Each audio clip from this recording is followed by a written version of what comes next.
The following is a presentation of Sertoba Media and Comey Media Incorporated.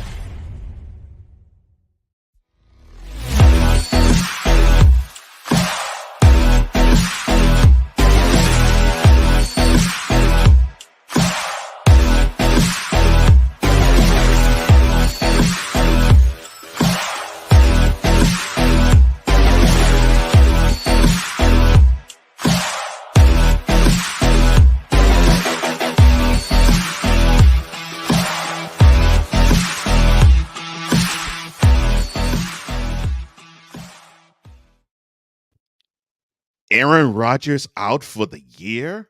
Oh, wow. This is Total Football Talk.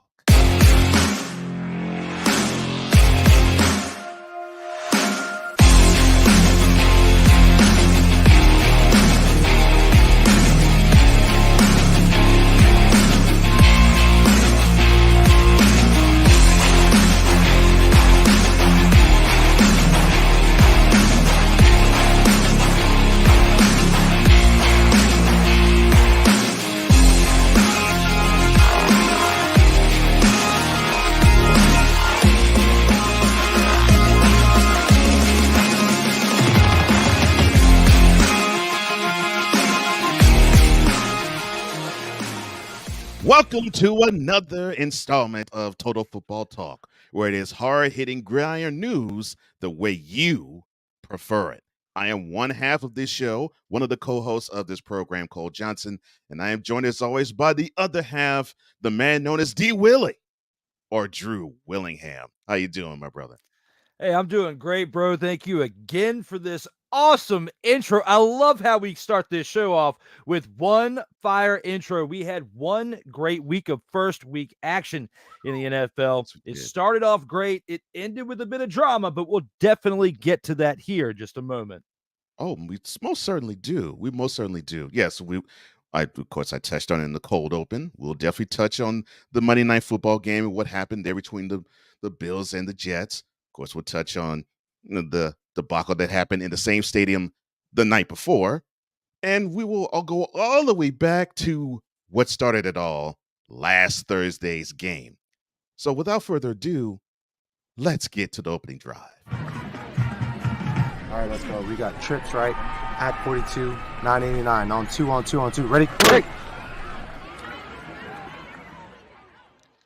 And here is where we'll review all of the action from the previous week, starting with last Thursday's game between the Lions and the defending Super Bowl champion Kansas City Chiefs.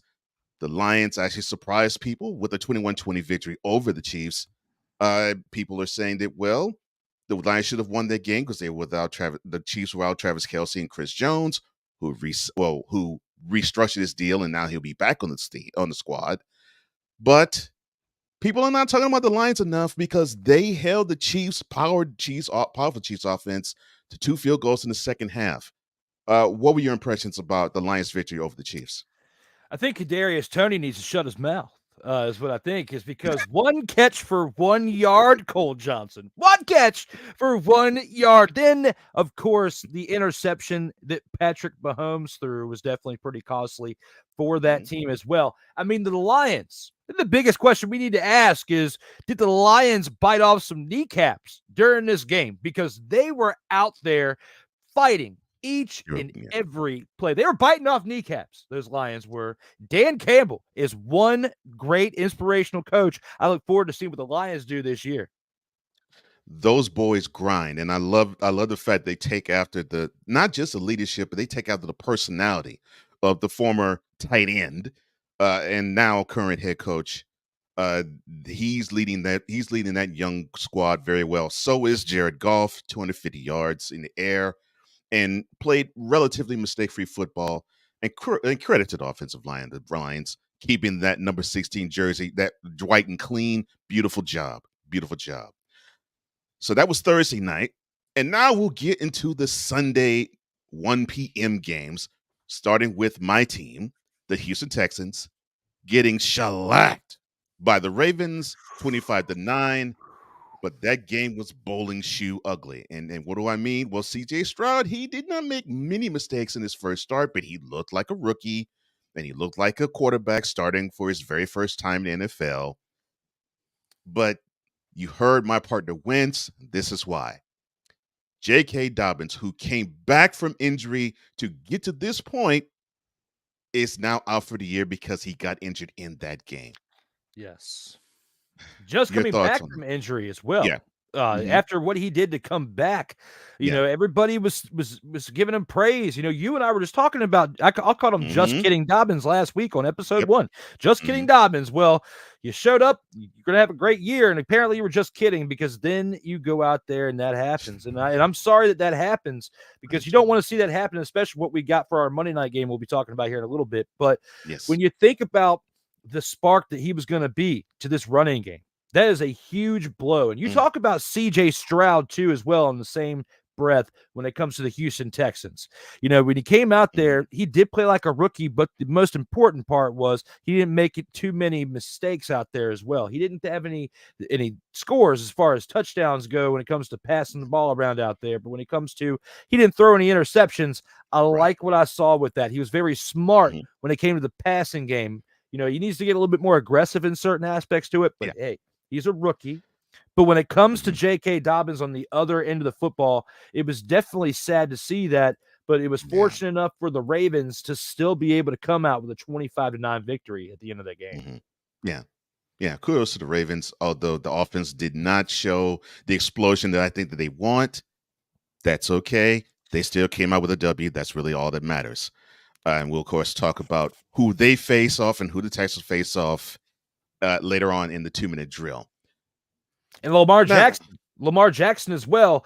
He went out there. He didn't have any passing touchdowns either, and he did have a turnover with that interception. So Lamar needs to get it. He spent all that time, all that energy trying to get that money. Oh, he got that Johnny Manziel pay money, Cole Johnson. He got that money, but he didn't play like it yesterday. He needs, not yesterday, but on Sunday. He didn't play like he deserved to get paid out here in these streets. But you know what? If he doesn't, at some point, they got other quarterbacks in the league that can fill those shoes, because you might have some swagger, but you didn't have it on the field yesterday when it came to being able to pass the ball into the end zone. I'm Cole Johnson, and I approve this message. Yes, Lamar needs to show much better than how he was Sunday. He did not look great. And unfortunately, I think it might be a portent of things to come. And I actually like him, but he's got to show more growth than he has. But as I said, they came out with a W, 25-9, even though it was bowling shoe ugly. Justice Hill is what saved that game, and J.K. Dobbins had the other score as well. So you take away those 21 points from the 3 touchdowns, then you only had a 4-point game, okay? And in that score, you would have lost 9-4 in that case. So when I think about that, you were playing like a dumpster Pelican quarterback.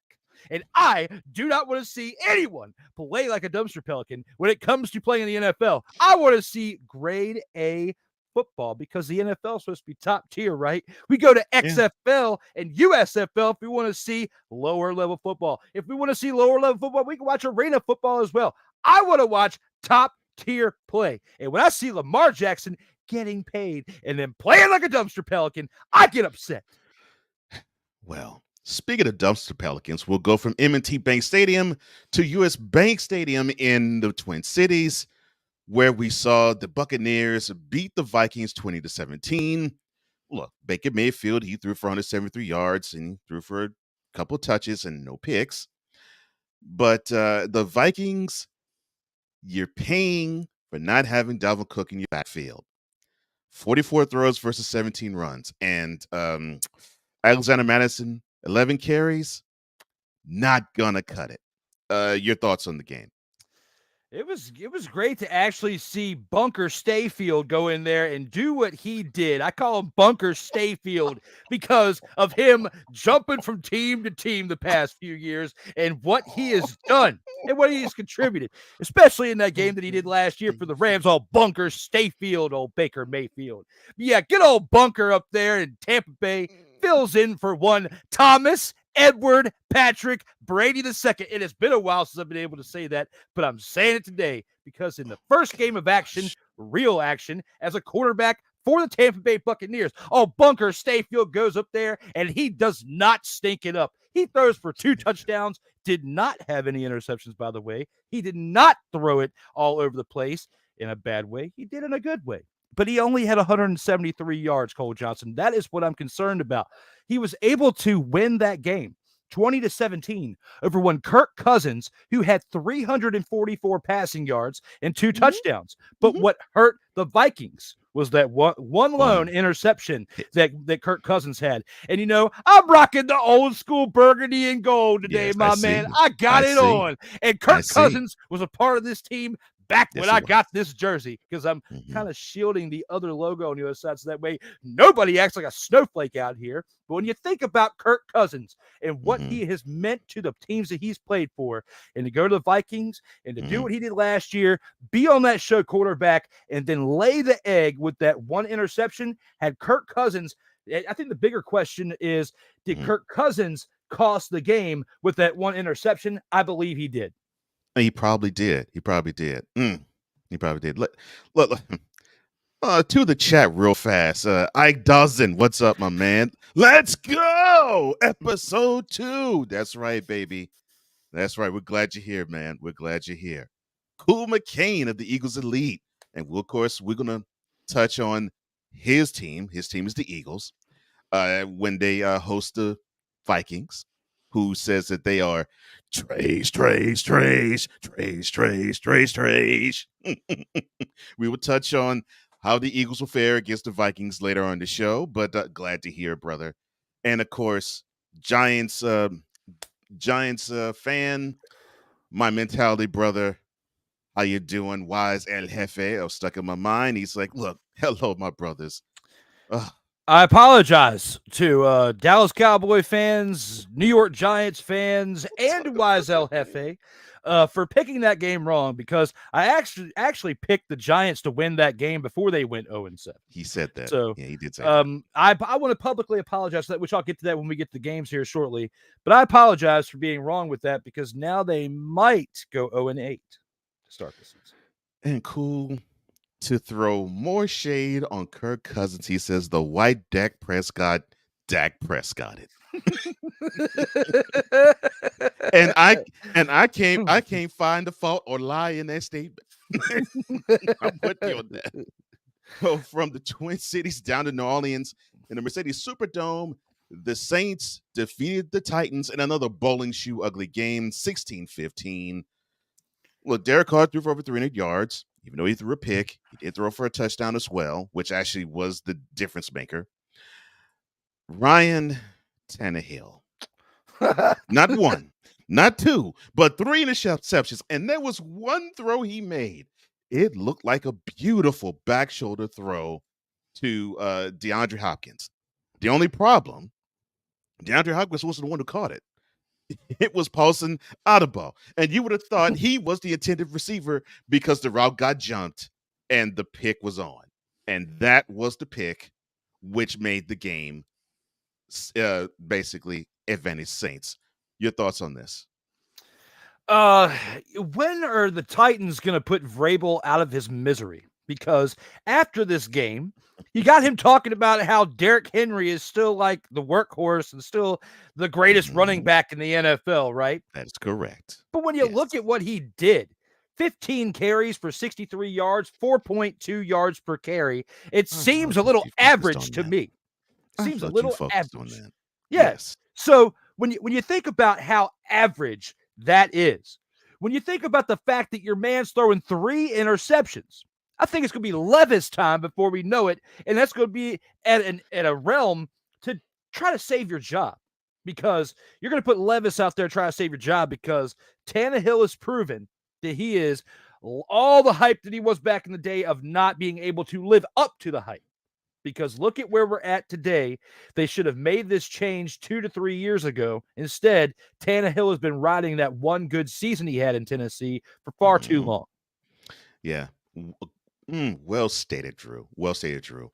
I believe the Titans, and I mean from the players on up to the owner, I think they're still living off of 2019, and they're thinking, and they're crossing their fingers, we might make it back to the AFC Championship game again with this crew, and they're not going to do it. They're not going to do it. I mean, because the only way you probably can is if Derrick Henry is bulletproof, does not get injured, and you give him the ball 30 times a game. That's your only shot. But besides that, good luck to you. You're going to see more games like this, and you're going to come out on the losing end more times than not, because teams can just simply play ugly along with you and do it better than you can, Titans. But a part of me's happy that you took a 16-15. Oh, I'm happy about that. Now, from the Superdome, that's named Mercedes, to the stadium that's named Mercedes, Atlanta, where the Falcons, it really wasn't in doubt, 24-10 over the divisional rival Panthers. Bryce Young got sacked twice, threw 2 picks, and he did not really look all that great. He didn't even throw for under 50 yards, and he just looked all out of sorts. Now, I could throw pedals at the feet of Desmond Ridder, but 15 of 18 and 115 yards and a touchdown, nah. but they emphasized the running game, which I do like, and so did the Panthers. But that's really all they have, because that offensive line can that pass block to save their lives. Your thoughts, sir? You know, what I think about this is Frank Reich really the quarterback guru that he has had all of this hype to be for so long. When you look at Bryce Young having 146 yards in his debut, great, you had that 1 touchdown, but it kind of gets nullified when you have 2 interceptions to beat on top of that. You know, Adam Thielen, you got Adam Thielen from Minnesota. You know, he comes in there with 2 receptions for 12 yards, Cole. What in the father is up with that when you think about all of that hype coming from him, coming from Minnesota? You got Frank Reich, the quarterback guru, which what'd you do with Carson Wentz? But hey, when you think about what he has done and contributed to the NFL over the course of now a few decades when it comes to Frank Reich, this seems like a pretty good match made in heaven here in Carolina. But unfortunately, it didn't quite work out when it came to week 1. And you got a lot of work ahead of yourselves if you're going to try to at least be a little over 500 with a 9-8 record, which I don't see it. You're going to be under 500 or under, you're going to be under wins, losses this year. You're going to have more losses than victories this year when it comes to the Carolina Panthers. I'm sorry, but the last game we just had, talking about how the Saints just won over the Titans. The Titans would have won had they not had 3 turnovers, okay? And when you look at this game right here, the Panthers very well could have been in this game had it not been for those 2 interceptions, because they only lost by 2 touchdowns. They lost 24-10. Okay. So with those 2 interceptions you gave up, you could have been close in the game and had a chance there at the end to come out with the last second field goal and win by a field goal. Had you not had those 2 interceptions, it would have changed the whole complexion of the game. You might have still lost by a touchdown or a field goal, but the complexion of the game would have been different had you not had those 2 turnovers, let alone everything else that transpired in the game. So if you're such a quarterback guru there, Frank Reich, you're going to hone this with Bryce Young, and he will be able to build on this for a first week of the season and still have 16 more games to go. He could very well build on this, but you got to prove now how much of a quarterback guru you really are there, Frank Reich, is my opinion. Well, congrats to the Falcons. The defense did well. You took advantage of the rookie QB the way you should, and you get one more chance to do it when you travel to Charlotte later on in the year. But I agree with Cool. The Panthers' offensive line is trash. I agree. It is. Which one's worse, the Panthers or the Jets? We'll get to the Jets' offensive line and their woes a little later. V-Lock A3 or Victor Lock or Victor Lock comes in. He says, the Grandmaster VPs, Cole Johnson, thank you, sir, and Sensei Drew Willingham. Also, Wise El Jefe. It is good to see you, Victor. It is good to see you, my friend. And we will talk glowingly about your team in about a couple of minutes. But we travel from Atlanta, the ATL, to Indianapolis, where the Jaguars beat up on the Colts 31-21. Kevin Ridley comes back from being suspended from gambling serving a full year suspension over it. Did well, and Trevor Lawrence made him look good, over 100 receiving yards. Anthony Richardson, he got his first start. Thoughts on the game? The Colts came out here, and for the first part of the game, it took a while for them to get things going. I mean, they weren't getting mollywopped the first half. It was only 14-7 going into halftime. Right. Okay. Then when they come out in the third quarter, they actually had turned the tide a little bit. It looked like the Colts were preparing to take the victory when it came through the third quarter, because they had scored 14 points to the Jaguars 3, being up 21-17 going into the final quarter. And then at that point, Jaguars scored 2 touchdowns to pull away and win by 10 points at the end. But I liked the little bit of fight that I saw there with the Colts, and a little, Shane Steichen and what they did. I think Anthony Richardson might be a decent quarterback, because he did have an interception, but so did Trevor Lawrence. Okay. So, you had Richardson, rookie, turning the ball over, no big deal. He did have a touchdown pass. He's a little bit more mobile. Definitely a big upgrade considering what you had with Matt Ryan last year. So, as Colts fans, you should be a little bit excited to at least start the season out, but only losing by 10 points and not by what the Cowboys beat up on the Giants here. We'll talk about here soon. You're muted. There. Richardson also had a touchdown run in the game as well. And Trevor Lawrence, first start in his third year in the league. Not bad. 241 yards, 24 of 32. Had 2 touches. He could have played a cleaner game. He did throw a pick. But I definitely am with Cool where he says Anthony Richardson is who I said he was. I agree. Giants fan extraordinaire Wyatt says the Giants O-line is the worst, which Cool retorted by saying Panthers actually by a slight margin. Okay. And yes, we'll be talking about the Giants versus the Cowboys. Unfortunately, since Wyatt will be doing Stuck in My Mind very soon, if not now, he will be missing the part when we talk about them. But you'll catch it on the replay. I believe you will, because we're going to be fair. That's how we roll. We don't do things slanted.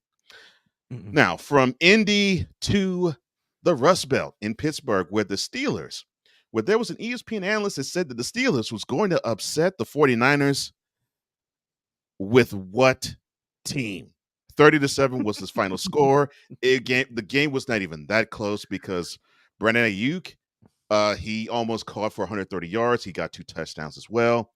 Christian McCaffrey ran all over the field, 152 yards, along with including a 65-yarder, which ended with a touchdown. And the Steelers' offensive line gave up 1, no 2, no 3, no 4, 5 sacks. But this was the team that was supposed to upset the 49ers. Your thoughts, sir? Besides the interceptions that were thrown by the Steelers, they punted the ball 6 times throughout the game as well, and allowed 5 sacks. Now, the 49ers actually, ironically, had more penalties. They had 11 penalties for 85 yards, as opposed to Steelers had 6 of 60. When I think about all that, the 49ers need to clean that up, because that's, of course, the first game of the year, but you cannot survive this the rest of this year if you're going to have that many penalties. False starts, you name it, encroachment, whatever. You cannot be having that many penalties in the game if you're going to have success throughout the entirety of a 17-game season. You need to clean that up now. Overall, he played well. Brock Purdy definitely healed up from that injury, did what was necessary to come back. It looks like he didn't miss a beat as far as what he can do as an overall quarterback. We're still used to seeing 300 and 400-yard games from him, though, so he's going to have to rehabilitate a little bit to get back to where he was there, because he didn't look quite Purdy-esque. But as far as game manager mode, making the right decisions, Purdy did a great job in that game. Now, Pickett, 2 interceptions. You look at the amount of sacks that he took, definitely some question marks with that offensive line, with him taking 5 sacks. But the problem that I have is third down efficiency. They are 5 of 15 and 1 of 3 on 4th down, which is why they had to punt so many times. They punted 6 times. That is concerning if you're someone who follows the Steelers as a fan or a media or whatnot, because that amount of punts and what they did with their time of possession, being the fact that they had 15 minutes less of time of possession, as to where the 49ers dominated with 37 minutes and 23 seconds, as opposed to the Steelers' 22 minutes and 37 seconds. I think that the Steelers are in for a long year if they keep playing this way, and the 49ers might not have the continued success if they keep having as many penalties as they had in yesterday's game if they don't clean that up. You could not have your quarterback throw 46 times and only run it 10 times. Now, I know part of it was the defense that they faced, but you still have to give the impression that you can run, and they didn't. And Najee Harris, who is a really good back, you just can't give him only 6 carries, but you did, and that's why he has less carries than how many points you scored, and that's why you took the L. So congrats to you, Steelers, for putting forth an L performance. As for the 49ers, people thought that they were going to suck with Brock Purdy at QB. Now you see that it's not. He is perfect for that team, and I've said that back in January that he's going to be their franchise QB for years to come. Now, speaking of franchise QBs for years to come, Sam Howell. He had his first opening day start, and he has already started, but he has his first opening day start, and the Commanders pulled out to a 2016 victory over the Cardinals. 202 yards did Howell throw, a touchdown, but he was a little shaky. He did throw a pick. And the offensive line for the Commanders, they have to do a little better. 6 sacks allowed, not so good. But I would be happy for the Commanders, but you were playing against a team that was starting Joshua Dobbs. I mean, he did well. I mean, 21-30. That was great. Only 432 yards. But, I mean, it was good. It was good. Your thoughts on your team coming out with a W in FedEx Field? Before I give my thoughts there, Cole Johnson, you need to take a little bit of advice from Birdman and put a little speck on his name. Put a little speck on Sam Howell's name, because the man is still undefeated. The man is undefeated in the NFL. He's played 2 games, and he is undefeated. Birdman said it best. Put some speck on my name. Put some speck on Sam Howell's name, as he said on Breakfast Club like over 10 years ago, but he still said it. Put some speck on his name, because Sam Howell is undefeated. You look at his stats. They weren't great.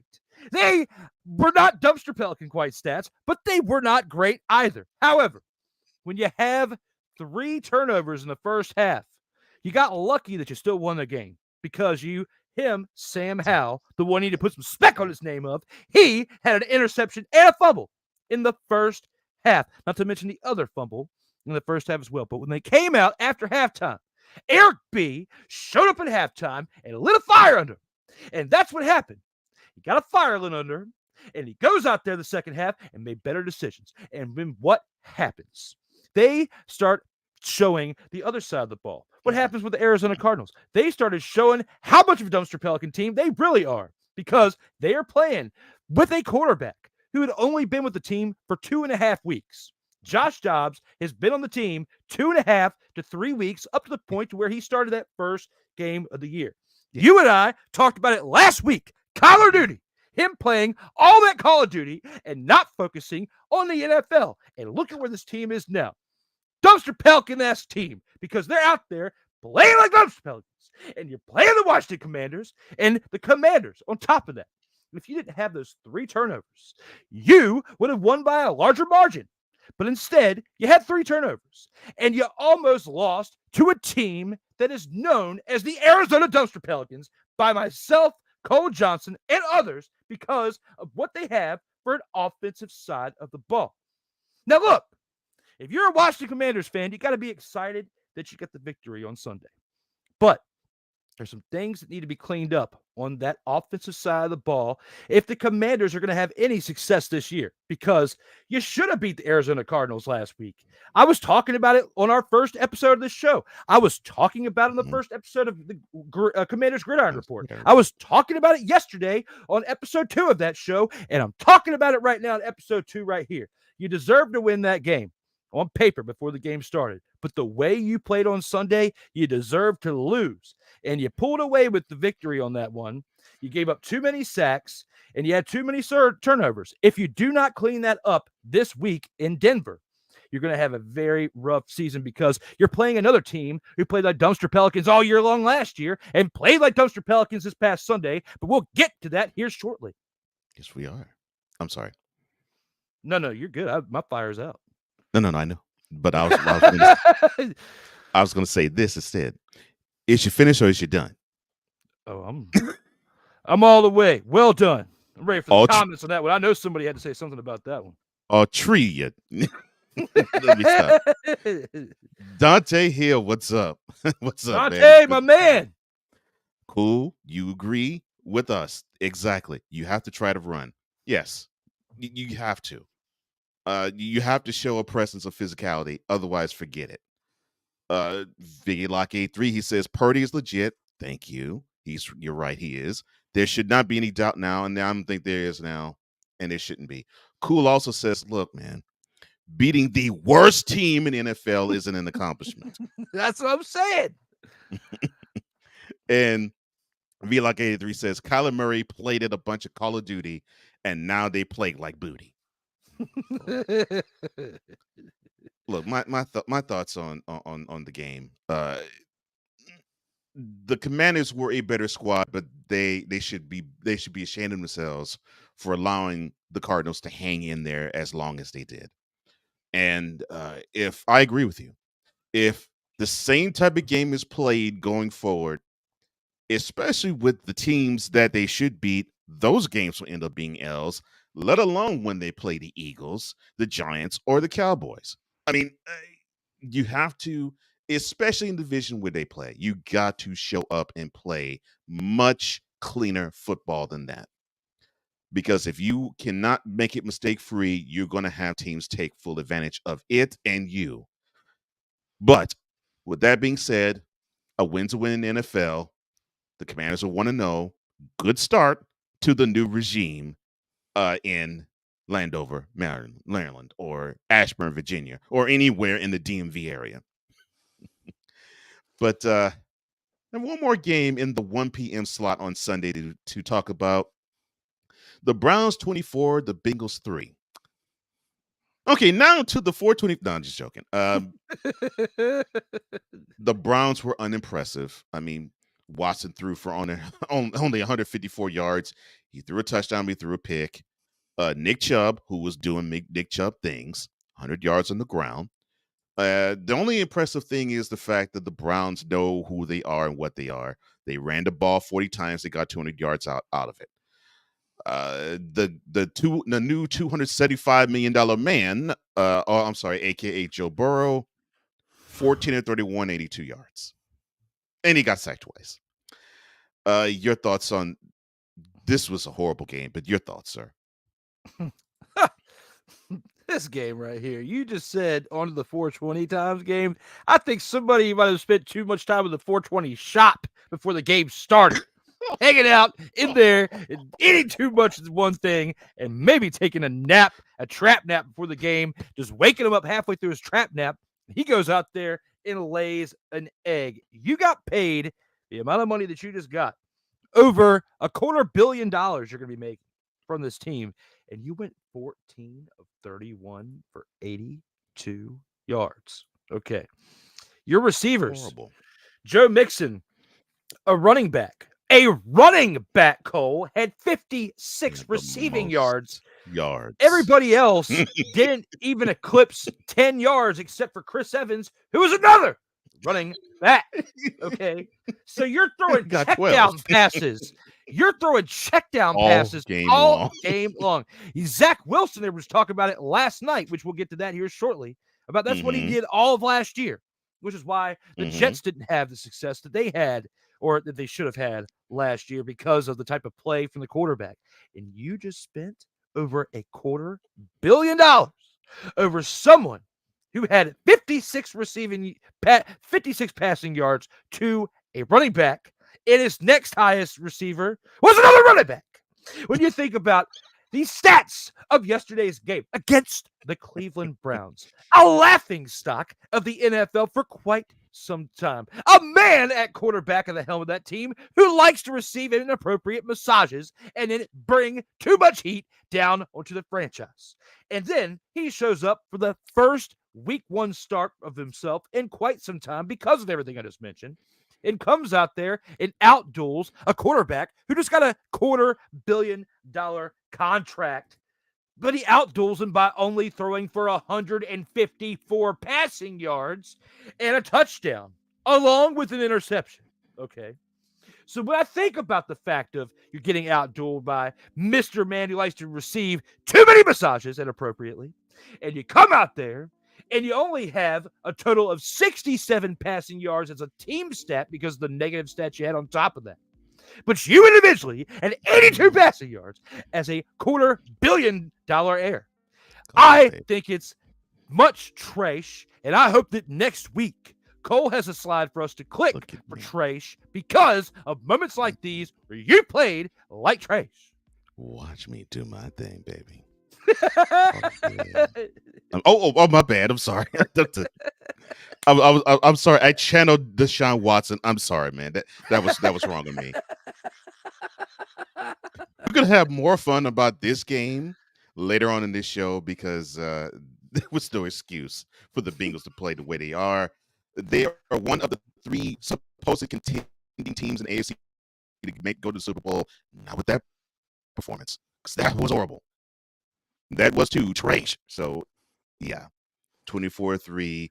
The Browns still are the Bengals' kryptonite in Cleveland. For whatever reason, they just play horrible in that stadium. 2 of the 4 25 p.m. games. The Broncos under the new regime of Sean Payton and Russell Wilson. We'll talk about him a little later. He seemed to do okay. Unfortunately, the Broncos still took an L to the Raiders, 17-16. Now, I can look at so many other places for the Broncos, but to me, when Mr. Will Lutz missed the extra point, and that turns out to be the deciding point, there you go. Oh, I forgot. Sorry about that. Cool. I agree with you, sir. I agree with you, sir, when you say, piss on you, Joe Burrow. I agree with you. But the Raiders, this is the funny part about it. With the Broncos L, with the Chargers, we'll talk about them a little later. And with the Chiefs L, we talked about earlier, the Raiders are in first place all by them lonesome in the AFC West. Your thoughts, sir? You know, Will Lutz had some success with New Orleans back in the day, Yes, he but he definitely was a decisive factor on that game. You know, Russell Wilson learned from his dumpster Pelican-esque play from last year and did a little bit better with protecting the football. He had 2 touchdowns to no interceptions on that day this past week. However, you still played slightly like a dumpster Pelican. I say you played like a half dumpster Pelican because you had 177 passing yards on that day.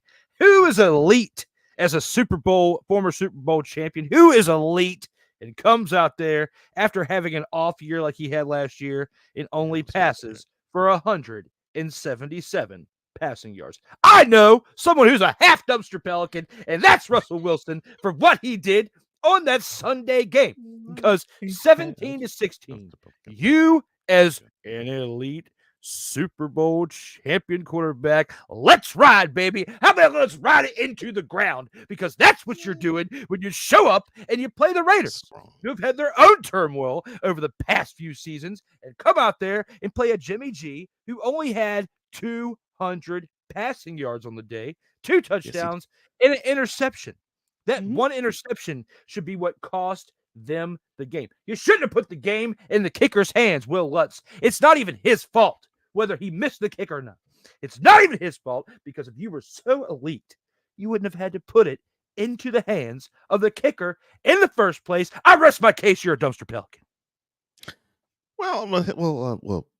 I mean, in the first game last year, he did that as well. He put it onto the foot of a kicker where they had the ball first and 10 and they're on 22, and with 4 minutes to go, and they only advanced it 35 yards, and the kicker had to make a 64-yard field goal to end the game.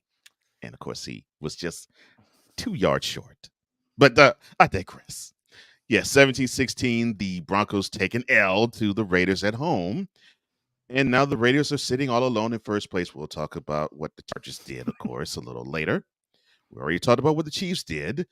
And now we get to Cool McCain's favorite team, the Eagles. 25-20 victory over the Patriots in in Foxborough.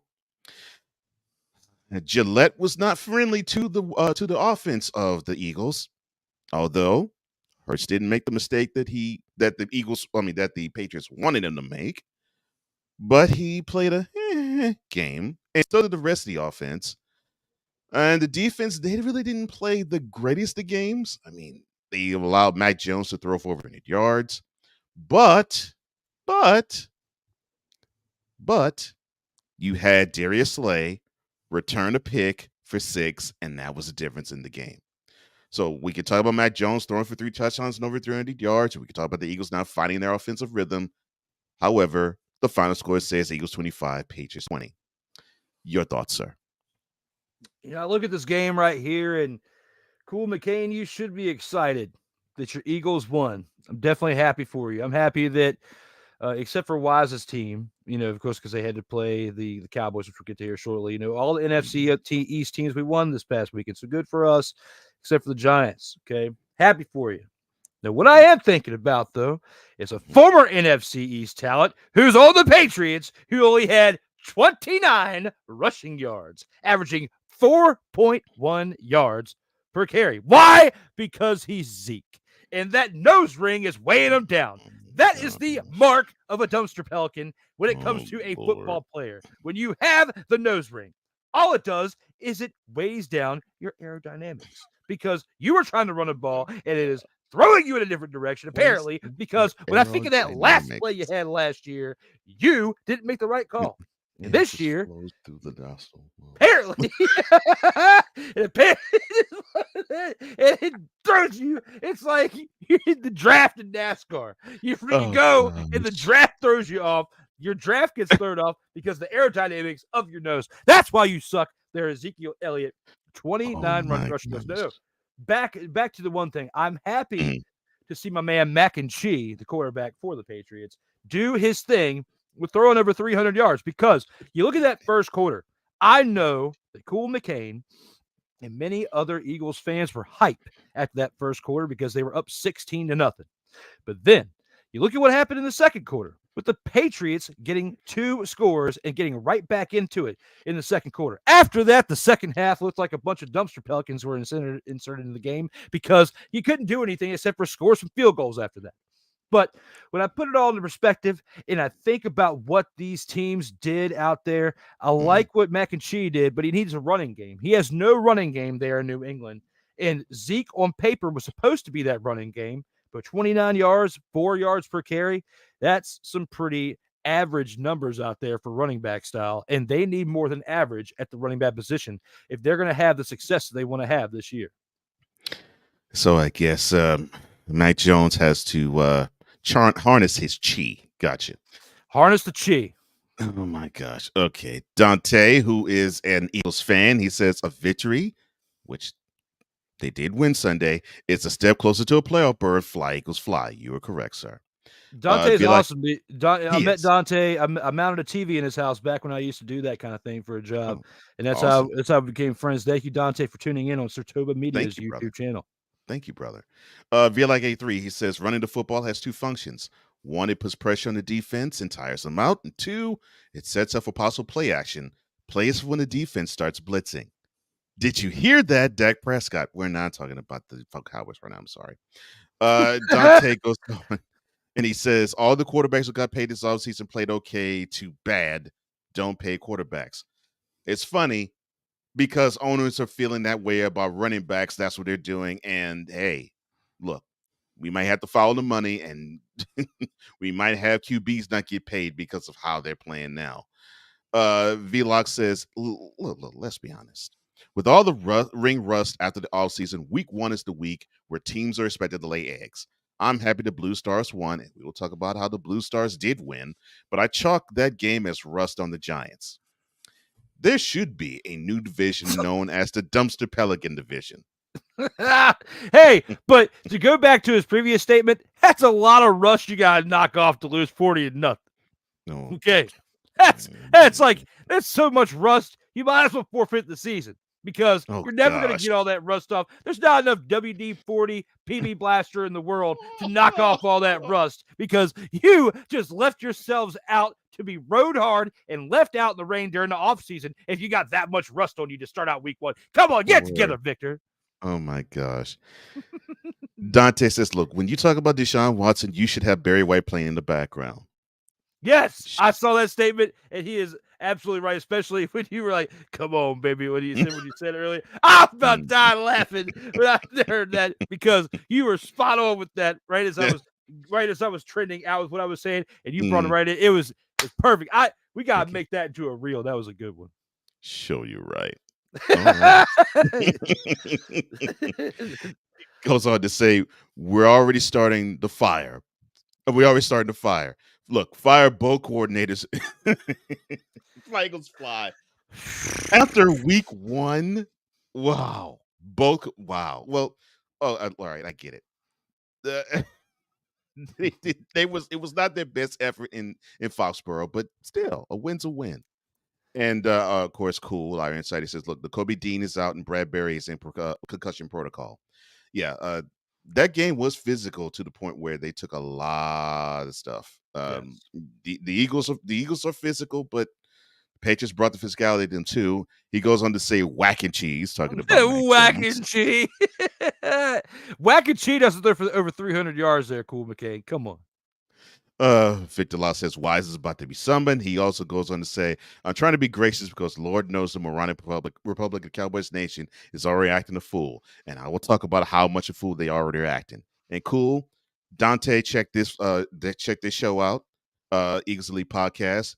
If you want to know all things Eagles and all things Eagles on the real, because it sounds like you're a real Eagles fan, that it's not rose-colored sunglasses that you will criticize when they're bad, but you'll hype when they're good. Cool also is the same, brother. You'll enjoy his show. Wednesday nights, 8:30 p.m. Eastern. Go ahead, sir. I take the heat on that. I should have told Dante about that sooner or whatnot. I should have definitely filled him in on Cool show. So my bad, Cool, for not plugging that one. Because with everything I've had going on this year, y'all know about how it took for me to bounce back. But now that you say that, I actually did have a thought that crossed my mind before about saying something to him about it. But I just didn't get around to it. So my apologies for that. But hey, thank you for plugging that because Dante needs to check out that show. Cool definitely brings the fire. He talks about his team, even when they have had their dumpster pelican-like moments. He is harshly on them, just like I am with the Commanders. We are both harsh on our team. We both passionately love our teams. But when they suck and when they play like dumpster pelicans, we give them what they need to hear. And I love that. I love guys who they love their teams, but when they're bad or when they do something bad, they don't hold back. That's cool, and that is you with the Commands for sure.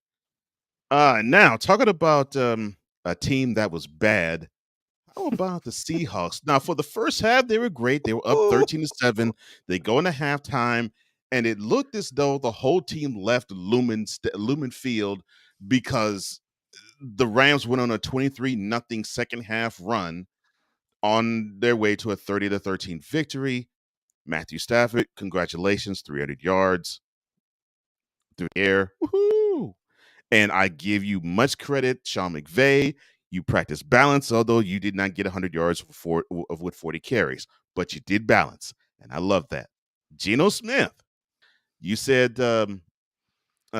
people not give you receipts, and you were talking all types of ill stuff about, I'm back. Well, you got to prove that you're back because you didn't in this game, and sir, you got to do far better than this.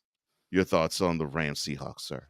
If you guys couldn't tell, I've been biting my lip for like 90 seconds. Cole had a great intro, but I've been waiting. I've been waiting all show to talk about this man, Geno Smith, and the Seahawks. You thought I was going to bring the fire before with a dumpster Pelican-esque play. This man had the year that he had last year. And you think about what Geno Smith did. All that hype, the year and the career of what he's had in the NFL comes out here this year and has 16 of 26. Now, the completions aren't the problem. The 112 yards are what the problem is on that amount of completions and attempts. What in the father are you doing out there when you are having 112 yards on 16 completions? Not to mention that you only had 10 miscues when it came to your attempts, but 112 yards. And yeah, congratulations. Congratulations on the one touchdown and the fact that you didn't throw an interception. But all that hype about you being the guy for Seattle, and you threw for 112 yards, what is up with that? Then your running game on top of that. Kenneth Walker III does okay. 64 yards, averaging 5 yards a carry. But other than that, you had nothing else to balance that because, your other running backs, you had one that had 3 of 11 yards and carries, and the other one was 2 of 4. You have to have some support when it comes to the running game. Not one guy can do it all. We've seen the most successful teams have a 1-2 punch, and in some cases have even a 1-2-3 punch, okay? Because sometimes they use their running backs like a fullback because we have pretty much seen the fullback position go obsolete for many years. But at times you have dual running backs put in there and you have them forming what would be a fullback running back 1-2 punch like back in the day in certain formations. But you can't even do that with this kind of team when you have them playing like they did at the running back position. That was absolutely horrible type of play from the Seahawks yesterday from a team that we are not used to seeing that horrible kind of play. We've seen more strong of a defense from them over time. But even Russell Wilson didn't have just 112 passing yards on an opening day start in my recollection. 112 passing yards on 16 completions. I could have done better than that. You could have done better than that. Aaron Rodgers could have done better than that on one leg. Okay? So put it all in perspective when you think about the style of play from Geno Smith and the Seahawks. You got to do better than that because the Rams are not that great of a team. And they beat you 30-13. Come on now. What makes it even worse, Geno Smith had 104 yards going into halftime. Yes. He only threw for 8 yards in the second half. So it makes it even worse. Oh, my gosh. 8 second half yards in the air. Good Lord, man. I thought you were an NFL caliber QB. Dante talking about his Eagles. He says, look, they look terrible, and Dina's on IR, but no targets to Dallas Goedert, which I agree. I think that needs to stop because they need to target him. And just so Hurts could breathe both with scrambling and in the passing game, and it would probably free up A.J. Brown and Devontae Smith too. But, no targets to Dallas Goedert. Yeah. And cool. You got another fan, brother. And you will not be disappointed, Dante. Trust me. Cool says, look, Dean got hurt early, and that's why there were so many miscommunications. Oh, and he also says Geno wrote back at halftime. He wrote back home at halftime. Oh, and tell me your secret. Tell me all your precious secrets. Oh, I'm sorry. Let me stop. This is a football show. This is a music show. V-Like-A3 says, Geno Smith is exactly what Geno is. An albatross-sized dumpster pelican. Oh, my gosh. I love how people are loving my dumpster pelican, sir. I love it, too. I think it's great. And Cool also talked about the Eagles. He said Swift needs to block somebody, too. Yes. That would help Hurts a whole lot. But, yes, the Seahawks, come on, man. The Rams should not be beating you, period, at home, let alone beat you by 17. Inexcusable. From one inexcusable performance to another. Chicago, the Bears, who many have said that they're going to go 12-5 this year. And I saw earlier today that Justin Fields is going to be the MVP of the NFL. Lost to the Packers 38-20. The Packers with Jordan Love threw pretty well. He threw for almost 250 yards. He played under control. I love that. It looks like the offense is understandably going through Aaron Jones, which it should. The defense actually came up big. They sacked Justin Fields 4 times, so that was good. But again, 12-5 for the Bears with what team? Sorry, I could go on forever, but forget that. Your thoughts on the Packers' victory over the Bears? I like what they've done with Aaron Jones has always kind of been this week more of a hybrid back, where he's plays the running back position, but he's also like a slot wide receiver or a hybrid wide receiver. That's why I call him the hybrid running back, because he's the dual threat, right? Right. But the concerning aspect that I have to this whole thing is the amount of rushing yards he had. He only had 41 rushing yards. That just goes to prove you played a very bad team the other day when you played the Bears, because on 41 rushing yards, and especially when your next higher rushing back was at 22 yards for Patrick Taylor Jr., I'm concerned about that, because that's not going to last this entire year, and you're not going to be able to have the ball in Jordan Love's hands where, in every single game. You got lucky with who you had for your first matchup. And the fact that you got 3 touchdown passes, that's not going to fly against the average team in the NFL. It's not going to work. Now, he did make some good decisions. Jordan Love was smart with the ball, didn't have any turnovers as far as interceptions goes, had 3 touchdown passes, threw for nearly almost 250 yards, 245 yards. I like what I saw out of Jordan Love, and he definitely learned from Aaron Rodgers during that time frame. However, that the Aaron Jones had 85, 86 receiving yards, I believe, when it came to what he did. But what's really concerning me is the fact that they have a very lack of running game. And if they don't improve on that, this is going to be like their Super Bowl moment in this first week of the year, where we'll get to the Sunday night game here shortly, where I feel like this could be a Super Bowl moment for that team too. But I agree with you. I agree with you. The running game needs to be better. A.J. Dillon, I know that's a big boy. 13 carries, 19 yards, unless you're just trying to feed him the rock to score touchdowns in the goal line situation or get 3rd and 1s. Nah. And Cool says, was the game even that close? You already know the answer to that question. It's a big fat no. It's a big fat no. And yes, V-Lock, who, yes, he's a Cowboys fan, but he's a Chicago native. He says, if Geno Smith is the size of an albatross, the Bears are the size of a B-2 Spirit. Oh, gone. Well, with that mic drop, we'll go on to actually the Monday night game where the Bills and the Jets played. 22-16 in overtime, the only overtime game of week 1. The Jets over the Bills with a Xavier Gibson walk-off game-winning 65-yard punt return.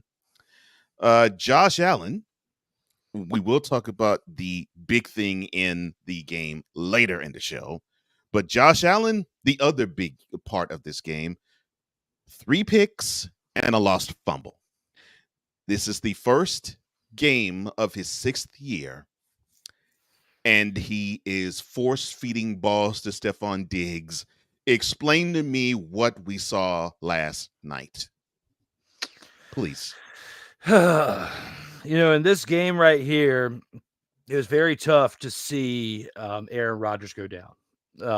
All the hype that we saw with Hard Knocks, the drama of just him exiting Green Bay, getting to New York in itself. And then on 4 plays, he had 4 plays in that first drive before he's knocked out. That was the biggest tide shift to any game we've seen in this entire first week, and potentially this entire season, because you just changed the whole trajectory of what this team was supposed to do for this entirety of this year. Now you're back to square one, where you were at before you even made the trade. The good thing is you don't really have to give much compensation up to the Packers as a result, because he's not going to play any amount of snaps that were required for them to give up another pick for this year, or at least another high projected pick for this year. The bad news is you lose your starting quarterback for the entirety of the year. And the Bills laid an egg against Zach Wilson. When you think about going into overtime, you hung in there with Zach Wilson. Why? Because your starting quarterback, a man who has had so much hype on him, a man who has done some things, but at the same time has had a little bit of overpraise in certain aspects, that man threw 3 interceptions last night. Had it not been for those 3 interceptions, the game would not have ended the way that it did. The Bills would have won that game. Josh Allen gave that quarterback, Zach Wilson, the victory last night and boosted the confidence for him, because not every game is going to end that way for the Jets. You deserve to lose that game, not just because Aaron Rodgers was hurt and knocked out at the beginning, but because the momentum was not on your side because of that, for one. But Josh Allen's 3 interceptions are what kept you in the game until the very end for you to even go to overtime in the first place. So you need to be thanking Josh Allen and sending him thank you tweets today, because had it not been for him, you would not have gotten that victory in week 1, because it doesn't look like many more victories are coming your way after losing Aaron Rodgers for the season. Oh, man. And to make matters worse, the first pass that Zach Wilson threw in the game was an interception. But yes, I agree. The Bills should have won going away. It did not happen. And the Bills, we'll talk later about them a little bit. But the Bills, along with the Bengals and the Chiefs, you just have to say, well, anyway. And Breece Hall saved the game too. Congrats to Breece Hall coming back off of injury, 100 yards on only 10 carries. Actually, over 100 yards on only averaging 12.7 yards per carry. Great. Yes. Oh my gosh, he looked great. I was happy to see him on the field, and he did his thing. He had less touches than Dalvin Cook.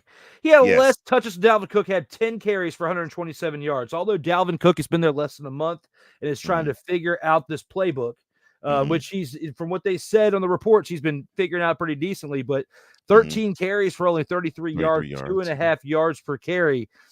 He is not channeling into that inner self that was playing with the Vikings not too long ago before he got hurt. So we're going to have to see more. But, hey, if they can get Dalvin Cook going and they have that 1-2 punch with the running backs there in New York, and you have Zach Wilson not turn the ball over, because after that first pass that you mentioned, he didn't have any more turnovers after that. He didn't have any more turnovers. He was 14 to 20 after that for 140 yards, averaging 10 yards per pass. That I don't have a problem with. It looks like he learned from Aaron Rodgers during this past offseason. But he's not going to produce what Aaron Rodgers would have if Aaron Rodgers would have been healthy and in every single game. No. So you've got to make up for that now with having that 1-2 punch at the running back with not only Breece Hall, but Dalvin Cook, and keeping them healthy. But at the same time, in order to do that, you're going to have to improve that offensive line somehow, because they played horrible. That offensive line is the reason why Aaron Rodgers got hurt last night, and is the reason why he's out for the rest of the season. Oh, yeah, they allowed 3 sacks, and the injury. And we'll talk about that injury a little later in the show. Cool. Nicola. Sorry, I had to do that. He's dropping another bomb. Vicola says Jordan Love had a decent debut, and this was the first opening day start. Again, like with Sam Howell, Jordan Love had started other games. He just never started opening day. So he had a decent debut, while Justin Fields fumbled the football with barely anyone touching him. The O-line of the Bears has upgraded from Walmart mannequins to Target mannequins. Beautiful. Dante says, look, if you are the Jets, do you call Dallas about Trey Lance? Oh, Lord. Don't. No, please, no. No. I don't think they want that. Seriously. But the Bills, you should be ashamed of yourselves. That should have been an easy W, but you made it a very hard L. And the game last night looked similar to the game that you played last year when you were in MetLife. And you can't have these games. You cannot have these types of games against teams, in this case, teams you should easily defeat. Because a Zach Wilson-led team you should easily beat with the talents you have. But it shows, again, that you're just not ready. And it's unfortunate. It's vastly unfortunate. Oh, speaking of vastly unfortunate, let's stay in the same stadium and go to the Sunday night game, which was all wet. And the Giants were also all wet, but they did great. First drive, it looked wonderful. They moved down the field. It made the Cowboys look small. They played bully ball with them, but then the Cowboys stopped them. They line up for a field goal, and then the field goal gets blocked. The Cowboys return it for a touchdown, and then the rest was history. The Cowboys mollywhopped the Giants 40-0. Oh, Lord. The Cowboys. So they sacked Daniel Jones 7 times. They forced 5 fumbles, although they only recovered 1, but they forced 5 fumbles. They got 2 picks. It was just an absolute dumpster fire. And I guess you can call the whole staff, along with the players of the Giants, dumpster Pelican Central. Goodness gracious. Look, but credit to the Cowboys defense. They played out of their minds, and they were wonderful. From opening whistle to final gun, they did their thing. Your thoughts on the mollywhopping that the Cowboys put on the Giants Sunday night? There was a lot of history that surrounded this past weekend in New York. First off, how many times have we seen 2 primetime games between a Sunday and a Monday night being played at the same stadium? Mm-hmm. I don't recall Rare, that. if ever. Rare, yeah, I don't recall that. And if it did, it's been quite some time. That's pretty historic for one, and especially for what transpired between both games. You look at the factor of time of possession. Usually when you have a time of possession win, you win the game. How many times have we seen a team have more time with the ball, with the time of possession, and get shut out? Shut out. And not only that, by freaking 7 touchdowns nearly. Because it is, yeah. So, wow. So nearly 6 touchdowns. Okay. So when I put it, okay. 2 points shy of that. Pretty much you were a safety away from losing by 6 touchdowns. Okay. Putting it all together, and I think about that, and the Giants having the ball for 32 minutes of this game, 33 minutes, but my apologies, 33 and a half. Okay. Throwing 2 interceptions, having a fumble. The penalties, they lost the battle with that too. 6 penalties of 72 yards. But Dak Prescott, he was not a big factor in this win at all. It was the defense that carried the Cowboys to, and this could be one of the greatest defenses we've ever seen of all time if they play like they did this first week throughout the whole course of this season without 100. missing a beat. Because I don't like to speak of the Cowboys in this high value, but I have to give credit where credit is due. And they played out of their minds, like Cole said. However, you're not going to get very far. This could be a regular season championship and not do much in the playoffs if you do not get that quarterback play straight. And putting Trey Lance in for Dak Prescott is not going to be the answer either. You have got to get Dak back to that star quarterback caliber level that he has shown flashes of in the past. He can do it if he remains consistent. And that's the thing with the NFL. Consistency is key. It's the not for long league. And he's been at that quarterback position for quite some time. And it could be, if he doesn't get together and improve on that, you cannot be having 143 passing yards and expect to be the long-term quarterback when you're having 143 passing yards with a defense like that. You should be throwing for 200 to 300 yards a game, or at least converting on the touchdowns aspect, because you as it yourself didn't even contribute to that in this game. You had 0 touchdowns this entire game. You didn't even have a rushing touchdown. Not a rushing touchdown either. Yeah, so you didn't contribute to this game at all. So if you don't get together at the quarterback position with all the hype and all the money that's been thrown at you throughout the course of your career, then they're going to have to make some serious decisions at the quarterback position, because you finally got the defense the way you want it. You got pieces around you on offense, but if your quarterback has 143 passing yards. You cannot expect to do what you did week 1 throughout the course of the entire season this year. Yeah, I agree with all of that, sir. I agree with all that because, yes, Dak. Victor actually said it just as well as you did, too. He says Dak was serviceable, didn't turn the ball over, and kept some forward progress. And I said it to many people. I said, look, all Dak did was what he was supposed to do, just protect the ball. He didn't do anything spectacular. He just was a game manager. And that's all he could. That's all he really needed to do. But yes, I agree with you. If he plays game manager type ball all 17 games, expect more L's to come your way because that's not going to happen. And Dante, being the Eagles fan that he is, when he warms Drew's heart and saying this too, oh Lord, here we go again. It's our year. We them boys. Hold up. We them boys. Just for them to lose later. Giants, I'm glad y'all got blown out. Oh, and Victor, file this under your moronic Republic of Cowboys Nation file. So the game was 33-0. We were just getting ready to go into the fourth quarter. And I'm in a group where there's some Cowboys fans, but basically there's a lot of people who live in Dallas. And right after the Cowboys scored a touchdown to go up 40-0, I get, doggone it, I wish I had the quote. But I had the quote, but I wish I had the quote the graphic. But he actually said, and I am not joking, quote, I'ma call it right now. We gonna go all the way this year. All the way. Close quote. And so all I said was ... put ellipses on his behind. I said, yeah, to the couch in January. I'm like, you ain't gonna go all the way.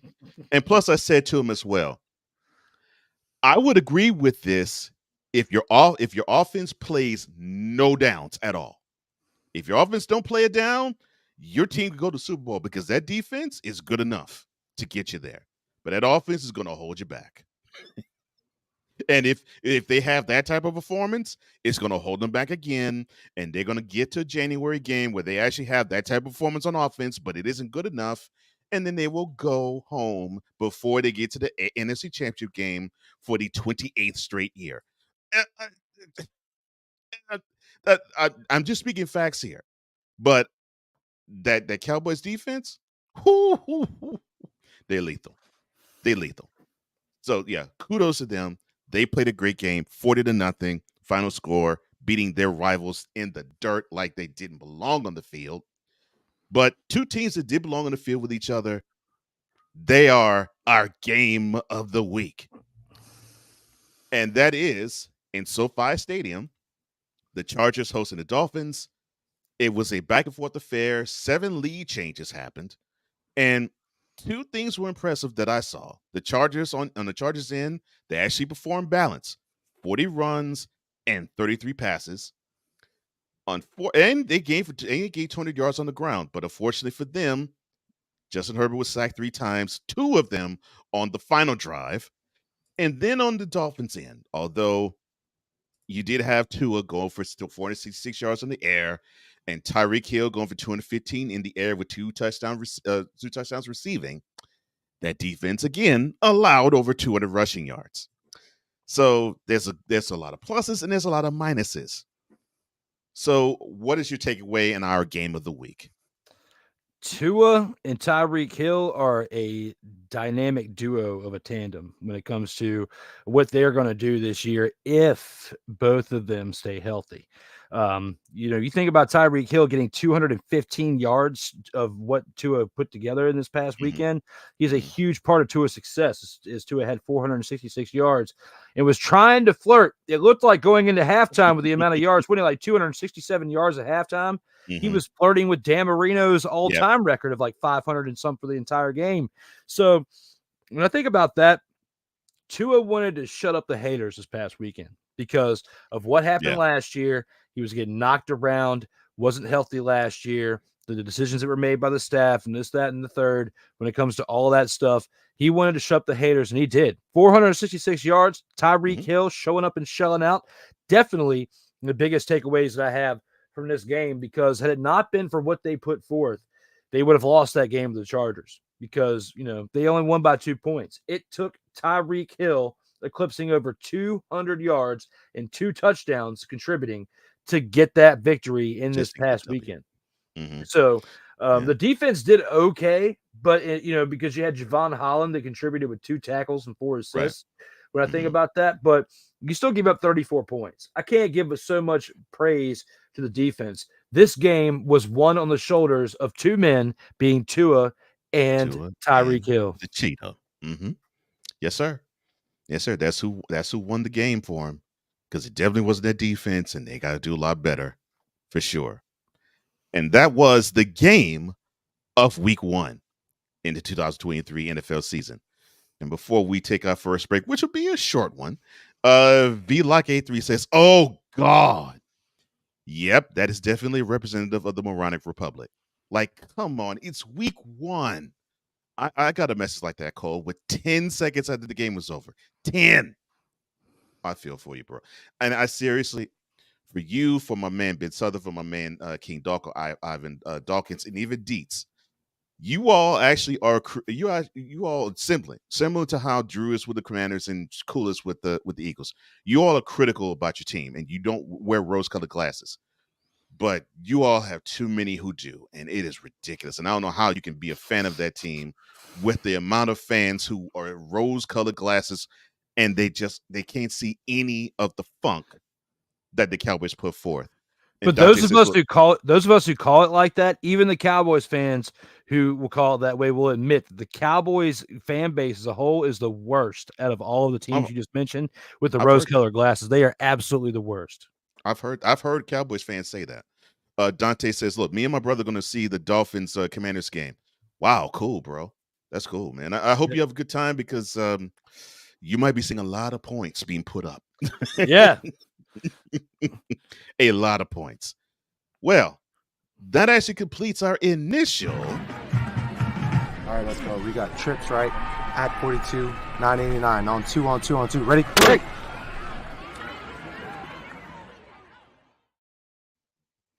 And on mentality, our brother Wise LFA had this to say before the 40-0 victory, I should say defeat in his case, of the Giants to the Cowboys. I fired the first shot because I was tired of him sending these memes about the Cowboys. So I fired the first few shots. Mhm. And I need to be able to win this weekend to fire some more shots. And yeah. I am petty. I am upset. We are 0-10 the last 10 games. Something has to change. Something has to change. So, Giants, please listen to me. I'm begging you. Win. I need to end this. I need to be able to respond to Cowboy fans and not with my head bowed down. So, let's go, Giants. I'm starting a new thing. Dallas. Oh, Lord. You can catch Mentality on the Real TV YouTube channel or the Comey Media Incorporated YouTube channel. That show is similar to how this one is. It's exclusively on that and on BS3 Network as well. You can see the television replay of it, 5 p.m. Eastern, 4 p.m. Central on every Thursday. Yes, I know I'm going to hear it when we do record this Friday, because it's going to be hilarious. And the guy that he was talking about, he has a cousin who is a Cowboys fan, and he goes in on Wise, who's a Giants fan, all the time. So, well, deservingly so for this week. But and the video goes and spoils on this one. Yes, and he actually said to me today when I talked to him, he said that he's still messaging me today. I'm like, oh no. and now 0-11. Yes. 0-11. They have they beaten Dak Prescott ever? I can't remember if they ever have. I'm not recalling that this time, but now 0-11 is going to stick a lot harder than than them ever beating Dak Prescott. Yeah. 0-11 is tough. That is a 5.5-year stretch where you have not beaten that team in the division. Yeah, that is messed up.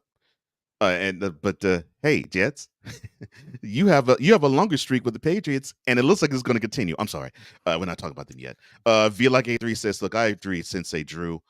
I agree. The moronic republic has hijacked Cowboys fandom. It's been that way, brother, for decades. For decades, it's been that way. Good Lord. Okay, let's get to the scoop."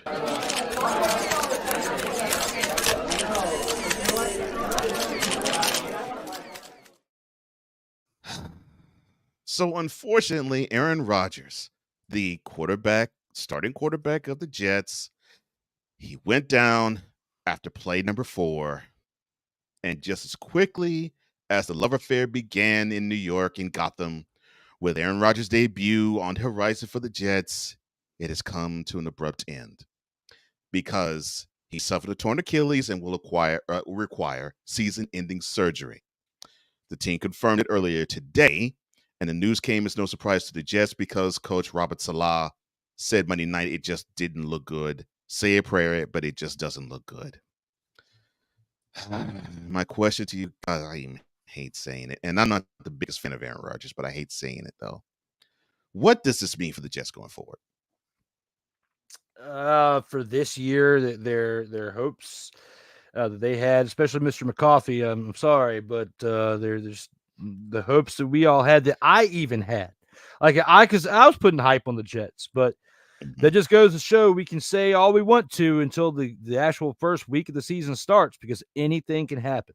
This could have happened week 1. Mhm. It could have happened week 17. It could have happened Yeah. anytime in between. I sound like Dr. Mhm. Seuss right now, but that's what it really could have happened when it came to this situation. It's very unfortunate because of the hype that was around this team. We had Hard Knocks. We had everything that was hyping this team up to be something special this year. And now with that one play inside the 4th play on the drive that he was a part of, Aaron Rodgers is now done for the season. And Zach Wilson, the biggest reason why they got Aaron Rodgers, because they didn't trust Zach Wilson, or at least not yet. They want to try to hone his skills for the future. And that's what all the buzz is about this past offseason, about how Aaron Rodgers was going to help build Zach Wilson for the future. Well, unfortunately, that's not going to be the case, because, or at least not for this year, as far as him showcasing that on the field for Zach Wilson to watch. Now you're throwing Zach Wilson back into the fire that he came out of, that he was experiencing and having the miscues that he was having last year and beforehand. Now you're basically going to be putting him right back into it. Aaron Rodgers could potentially retire from this situation, because it's going to be a lot for someone who's already going to be turning 40 this season anyway. It's already going to be a lot for him at that age to overcome this type of injury and come back from it. Drew Brees retired at 41. Didn't play, had a great season at 40, but then when 41 got here, he didn't bounce back from it. Aaron Rodgers could potentially have played his last down of football. Not only that, but if he does come back, there's no guarantee that he will be what he was even before he got hurt, because even though the Packers were last year, Aaron Rodgers was okay. He wasn't playing at the MVP caliber level that he was the 2 seasons prior, but he was still playing pretty decent, okay? If he doesn't bounce back from this, if he doesn't, at least come back and have a season like he had last year, when he comes back next season will be it for Aaron Rodgers, if he even makes it that far. Because an Achilles is a tough thing to come back from, and the older you are when it happens, the tougher it is to come back from. Definitely, they are not going to have the type of season they were hoping this year. It's going to be a big question mark on if he'll even be back for 2024. Yeah, I was going to say, I think it's going to be tough for him. It would have been tough for him at 29. He's 39, and it's going to be even worse. Yeah, I feel for Jets fan. I feel for Aaron too, and I feel for the Jets organization.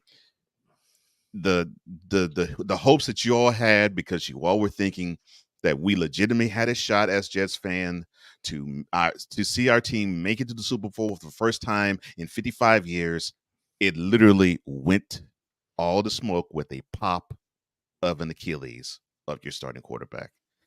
And I hate it. I hate it for you all. Great win, but man, was it costly.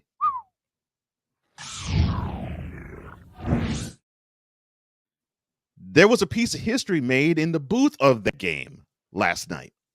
The Jets hosted the Bills. Of course, we talked about it earlier, the 22-16 victory of the Jets at the hands of the Bills. The history was Joe Buck and Troy Aikman calling the game. And with that broadcast, the duo surpassed my favorite team of all time, Pat Summerall and John Madden, for the most ever seasons for a national football broadcasting duo. Now, they have been doing it ever since week 1 of the 2002 season. So this marks year number 22 for them. And it's been a wonderful partnership. I actually enjoyed them. And I really hope that this continues. With that being said, how long do you see this pair lasting until one of them decides to step away from the booth? At least 3 more years. I see them doing it for at least 25. I could easily see them, as long as everything works out for them both individually, hopefully, knock on wood with that. But I could see them easily do this for 25. Potentially, if they do it for another 8, do it for 30 total years. That would be a pretty cool task to have. And if you did that, you'd be going into the 2030 season or 2031 season. So that would be a pretty cool task to have 30 years of the same partnership consecutively as well. You move some networks around. You're not with the same original network you started with, because they started with Fox, right? Yeah, they started with Fox. Yeah, so you have moved around, but that just goes to show how much you appreciate each other and the type of work you do together, because you didn't leave one behind. You both went to the same exact networks and kept the partnership going and kept the consecutive streak going. I think that was a pretty cool historic moment that we got to see last night. Yeah, and I'm happy for them because we get a chance to actually celebrate good broadcasting. Now, people might have a lot of things bad to say about both. I don't. It takes a lot to actually do these broadcasts. And so they've been doing it for over 2 decades strong. And yeah, I hope I see them for much longer too. I'm thinking it's going to be a clean number 2, like 25 or 32. So I see this lasting at least 3, and it might be up to 8. And I agree with you. I think it's a great pairing.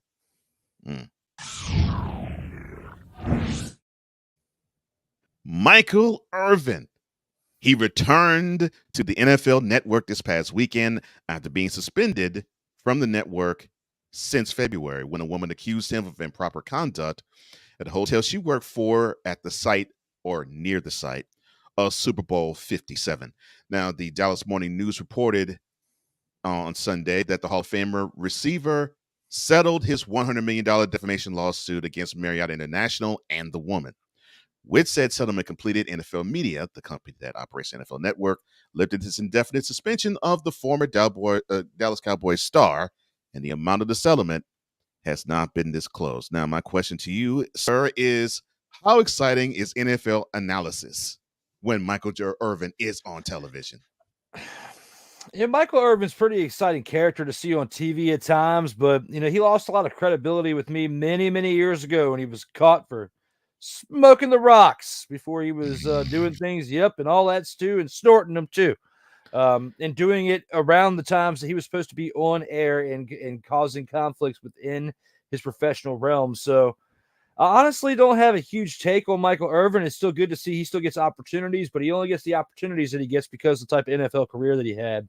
If he was a person like you or me, who are just a regular person within media, he wouldn't get all these opportunities after the amount of mistakes he's made. So he should be counting his lucky stars that he still has a job, and a reputable job at that.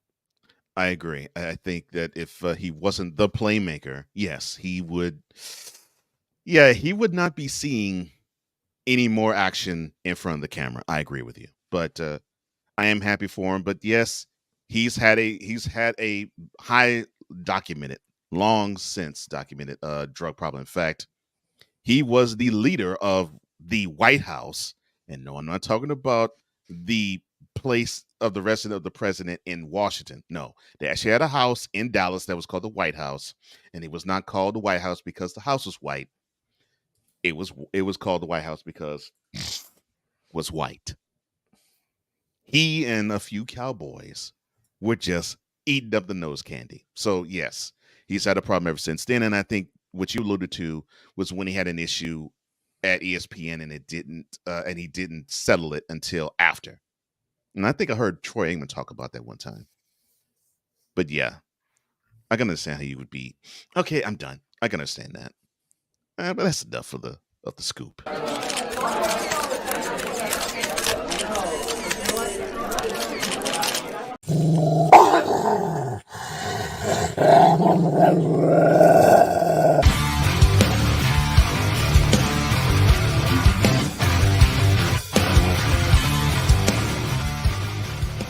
Let's get to these dogs, shall we? Oh, yes, the dog of the week. And I'm glad that we are at this part of the program. Sir, which guy impressed you this week in week number 1 of the NFL season?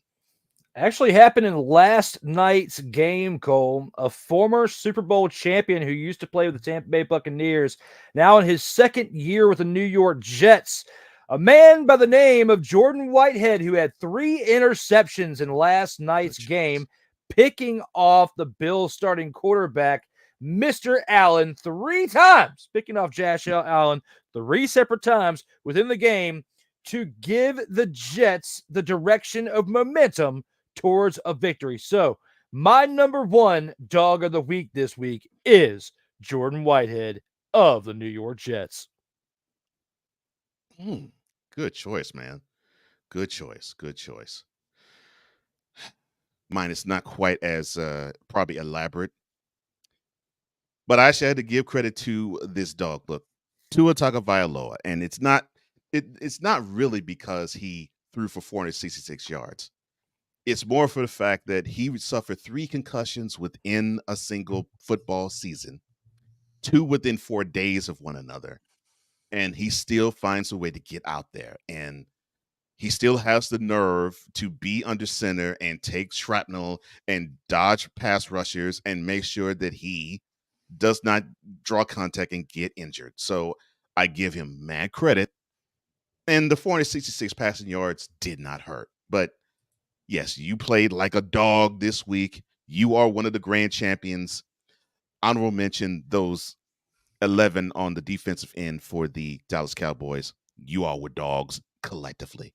But Tua, you are the main dog this week for me, my man.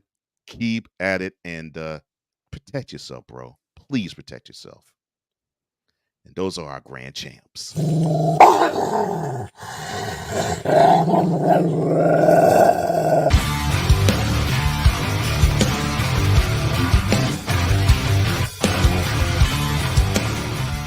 Ready to hang with some fellas who know football? Let's ride. LC Muscles 28. I think they're the most overrated defense in the league. Steel Sermon. We did not trail for a single second. Tiny Tim. McCarthy is a bonehead. A Pizzle 90. I'm going with my boys. Fins up, baby. Get ready for the 4 Horsemen of Pick'ems. Every Wednesday night at 10 p.m. Eastern, 9 p.m. Central on YouTube.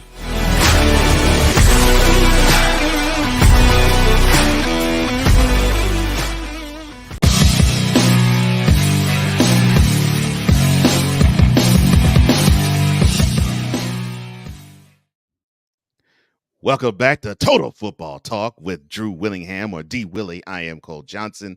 The commercial you just saw, shout out to our boy A Pizzle 90. Wonderful show. You can see it every Wednesday, 10 p.m. Eastern on the A Pizzle 90 YouTube channel. The 4 Horsemen of Pick'ems. Wonderful brothers. Love them all. Now, to the games for this week. Let's look at the featured ones, shall we? We will start with the Jaguars hosting the Chiefs. The Chiefs are 2.5-point favorites. The kickoff is at 1 p.m. And we'll start with the Chiefs. Now that they have Chris Jones on the defensive side, the defense didn't look like they had the issue because they only gave up 14 points to the Lions. Can the offense, and I can't believe I'm actually asking us about the Chiefs offense, can the Chiefs rebound from that lackluster offensive performance? They can. And they can do that against this Jaguars team who, you know, if it wasn't for some more last second heroic, I wouldn't say last second, but, you know, fourth quarter heroic, fourth quarter great play out of that team, they wouldn't have won that game against the Colts this past weekend. And they're going to have a harder matchup against the Chiefs than they did against the Colts, because the Chiefs are going to be coming to that game mad that they lost that first game against the Lions anyway. They're going to come in there with more hype behind them and more fire to win this game than the Jaguars did, because the Jaguars now have 2 consecutive games. Well, I wouldn't say of 2 consecutive victories. Is that playoff victory they had last year. They had to come back and rebound back from being down all game. Mm-hmm. Similar aspects in this past week. They're not going to be able to afford to be down by 7 to 10 points and then try to come back against the Kansas City Chiefs team. So I feel like it's going to be easier for the Chiefs to get the win than it will be for the Jaguars to do so on their end. Good analysis there. And I got to look at the record.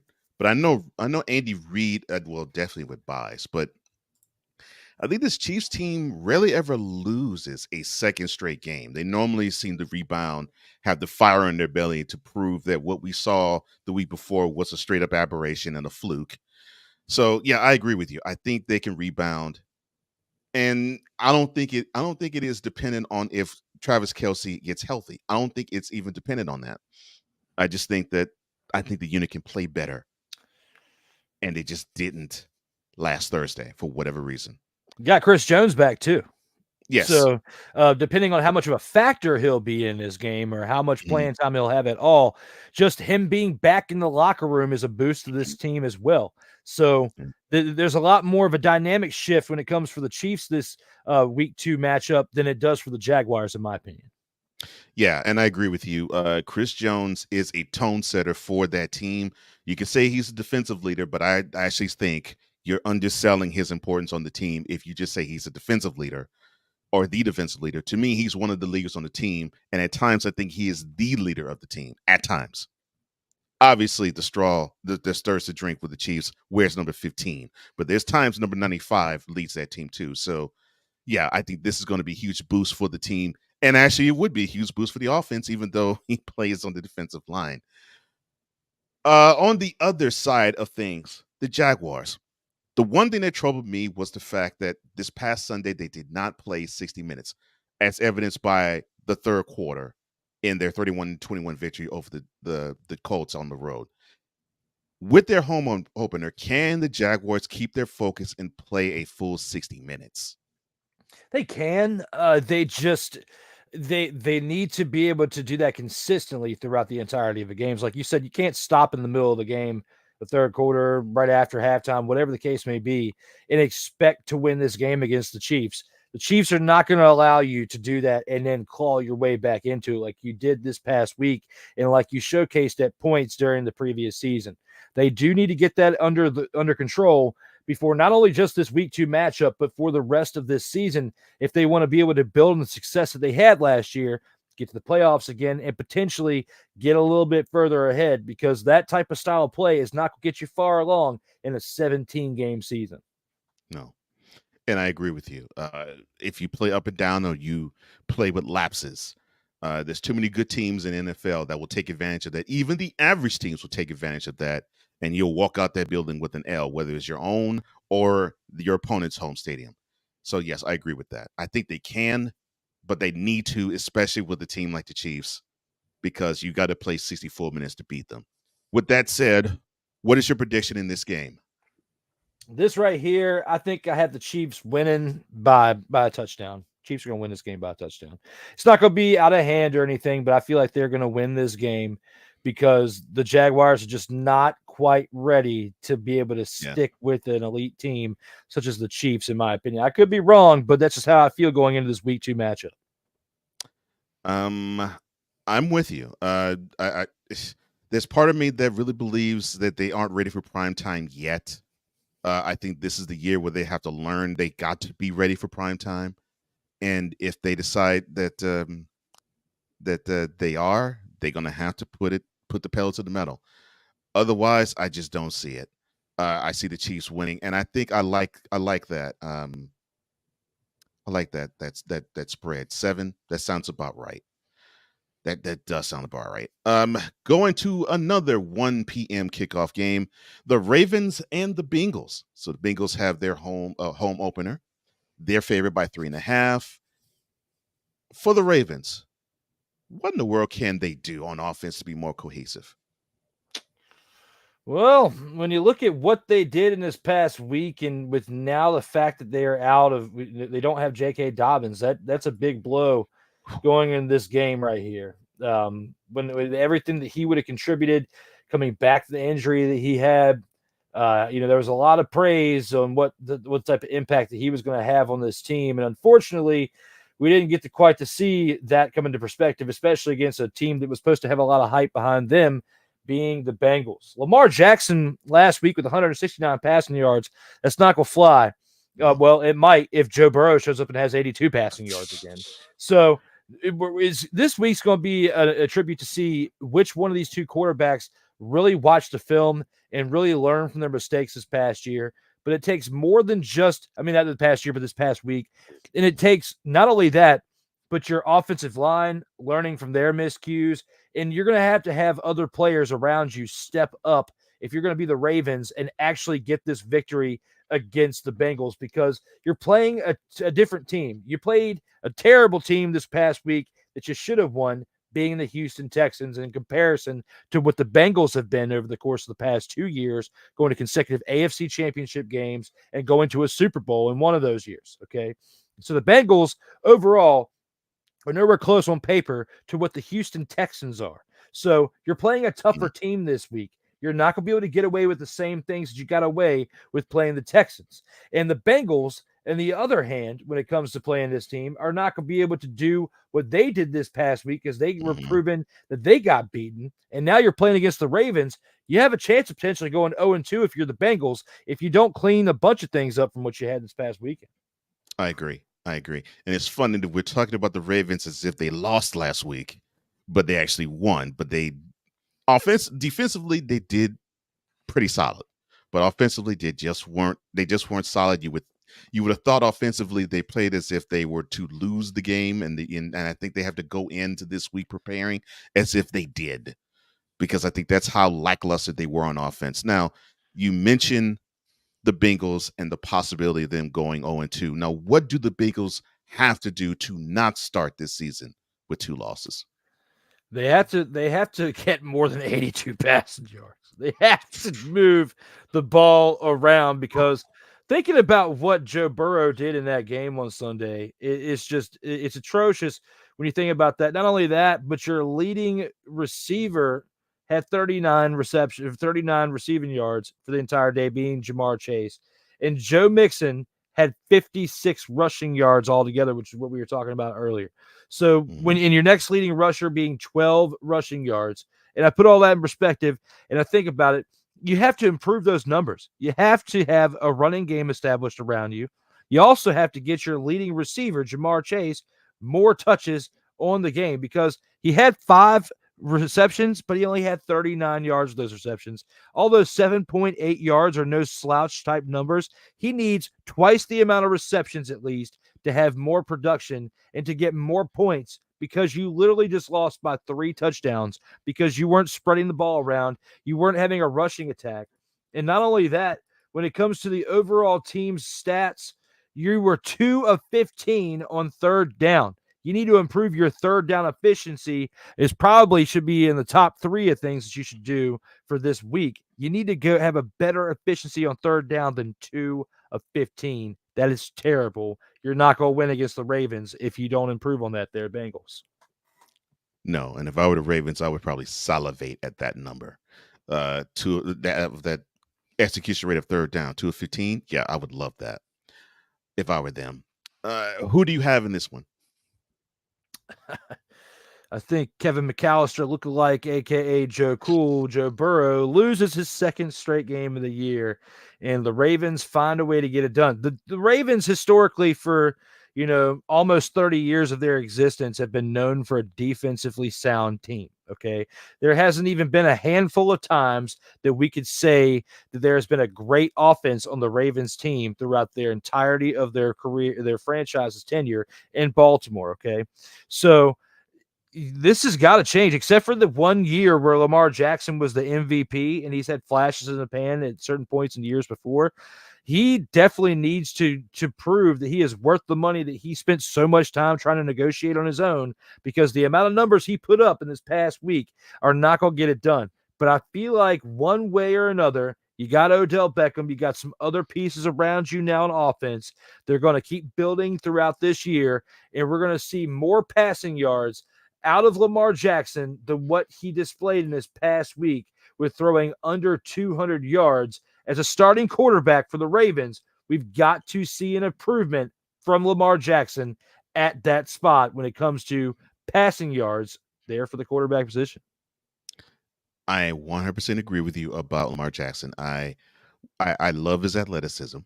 I love the fact that he has instincts that makes him that make him a difficult football player to deal with in the open field. But as a quarterback, you can pin him down and you can force him into mistakes. And if this game was in Baltimore, I would say the Ravens have this one hands down, and this game probably will end up being ugly. Since this is in Cincy, I think the Bengals will bounce back, and I think they will beat the Ravens. I think both teams will walk out of Paycor Stadium 1-1. But I'm not all that sure about picking the Bengals. But I just think that the offensive woes of the Ravens will catch up with them, and the Bengals are the type of team that can take advantage of that. Yeah. All right, to the lone 4:05 game on the slate this coming Sunday. The Rams have their home opener. They host the 49ers at SoFi. The kickoff, as I said, is at 4:05 Eastern, 1:05 p.m. in LA. How can the 49ers continue to diversify their offense? Brock Purdy needs to continue to build on what he did this past week, but I feel like he can do it. They are going to do it, and they're going to get the win in this next upcoming game. Ooh, he goes straight. Okay. Well, since you don't think the Rams can win, do you think it's possible for them to keep up on both sides of the ball with the 49ers? Oh, they put up 30 points in this past game, but when I look at who they played, being the Dumpster Pelican Seahawks, I don't feel like they're going to have a chance. I feel like it will be the 49ers by 17 points in this game. Wow, 17. Okay. Well, I agree. I think the Rams will go to 1-1, and I think the 49ers will be 2-0. And that pretty much completes Feature Their Choice.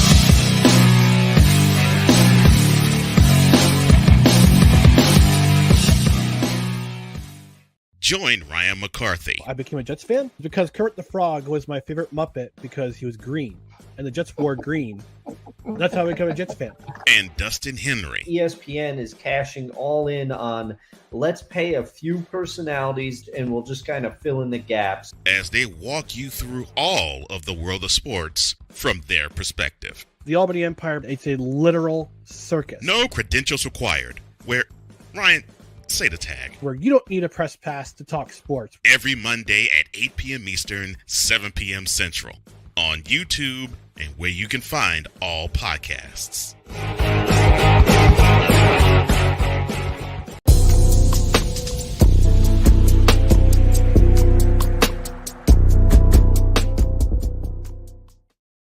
All right, let's get to the chopping block real fast, shall we?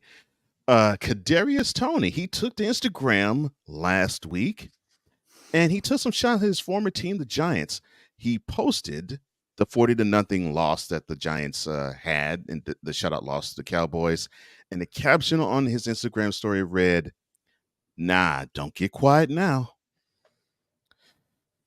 Good Lord. Okay. Why is he more worried about his former team than his own faulty hands? Because the way that he was basically discarded to the Chiefs, it was like he probably feels some type of way about he was discarded like trash out of there. Then leaves and go gets a Super Bowl championship last year, with the Chiefs. Although I feel like that might have been the peak of his career because we saw what he did this past weekend. He definitely didn't really contribute to a Chiefs victory. He kind of helped more contribute towards the Chiefs' defeat with all the drops he was having. So he definitely needs to stop worrying about his previous team and start worrying more about his current team if he wants to actually have a role in that team going forward. And I hope he does, because if if he has a performance like he did this last Thursday, oh my gosh, his time in NFL will be coming to an end very soon. The Titans broke away from what they normally do in their 16-15 loss to the Saints this past Sunday. They normally like to feed Derrick Henry as a hammer to wear down defenses and then go for the knockout blow in the fourth quarter. However, they decided to have the backup Tyjae Spears take 33 snaps, which was 5 more than Henry in the game, who only saw the field for 28 plays. Now, the head coach of the Titans, Mike Vrabel, said that they were trying to get everybody involved, and he wanted to continue to find ways to get Tyjae and Derrick in there together. Now, why don't the Titans just put Vrabel out of his misery and fire him? It's kind of a situation, kind of like with Ryan Tannehill, where they're riding the coattails of what he did previously for them. And I think that they're riding the coattails the same for Vrabel when it comes to not only what he did for them, but because the clout he brings as a former player and what he did as a player. I think they're afraid to get rid of him because they might not be able to bring in someone with the same amount of clout in there and feel like they could be getting rid of someone who has the potential to become a great coach. But as we've seen from Bill Belichick, he hasn't been that great since Tom Brady's been gone. So the central part, the integral part of all the success between Mike Vrabel and those associated with that team was and always will be Thomas Edward Patrick Brady II. It is time to let go of Mike Vrabel. It has been time. Unless you can come up with a better reason for what I just said, I feel like it is time to cut Vrabes. Junior.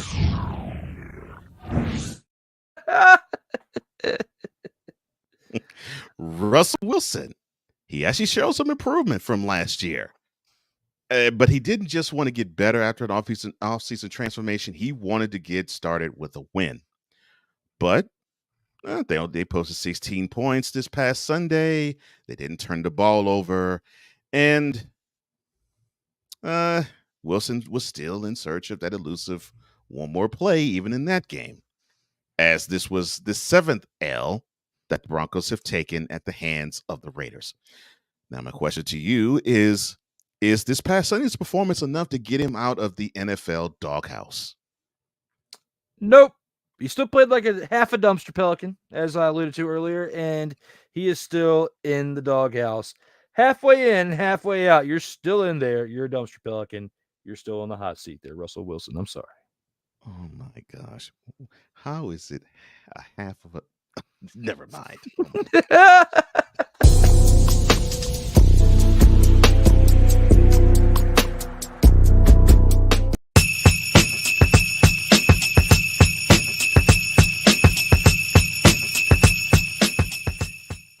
And now we get to the part of the show where we offer our Snowflake of the Week.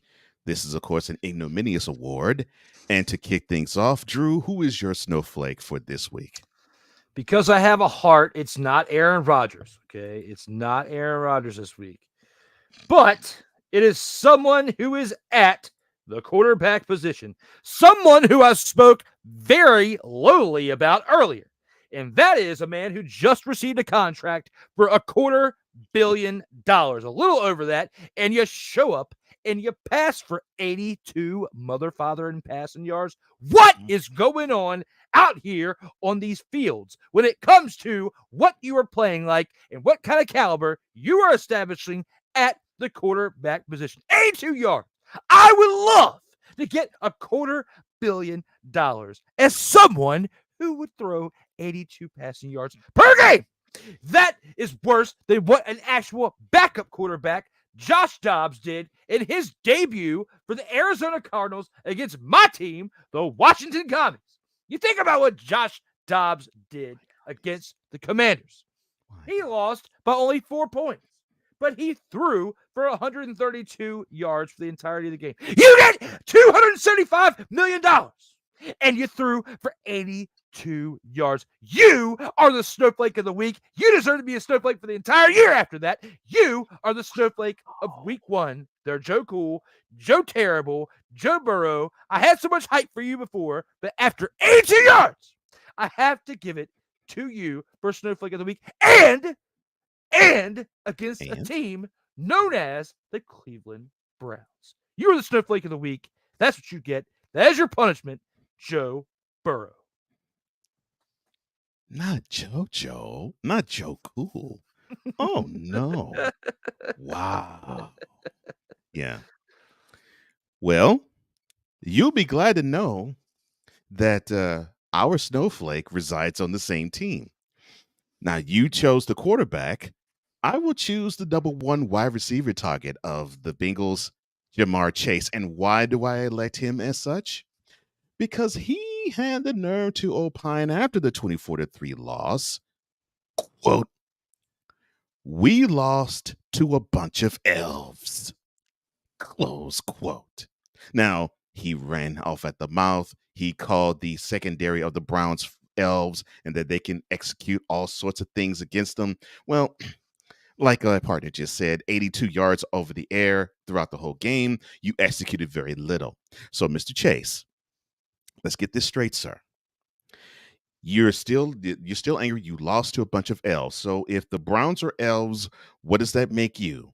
Does that make you and the rest of your team the ground on which the elves walk? Because the elves are low to the ground. The way you all played, you all are much lower than that. So take that, son.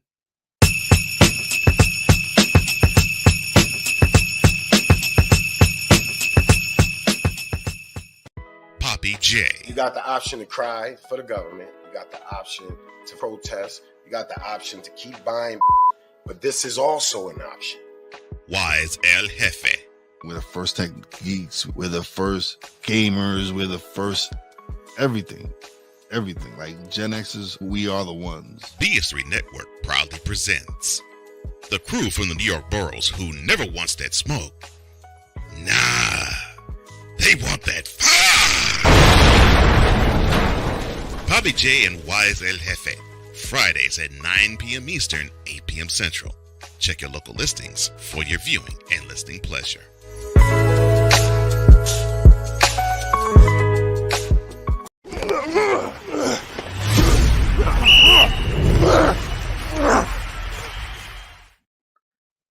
The 2-minute drill where we actually get a chance to look at the best of the rest, or all of the rest, of the slate in week 2 of the NFL season for the 2023 season.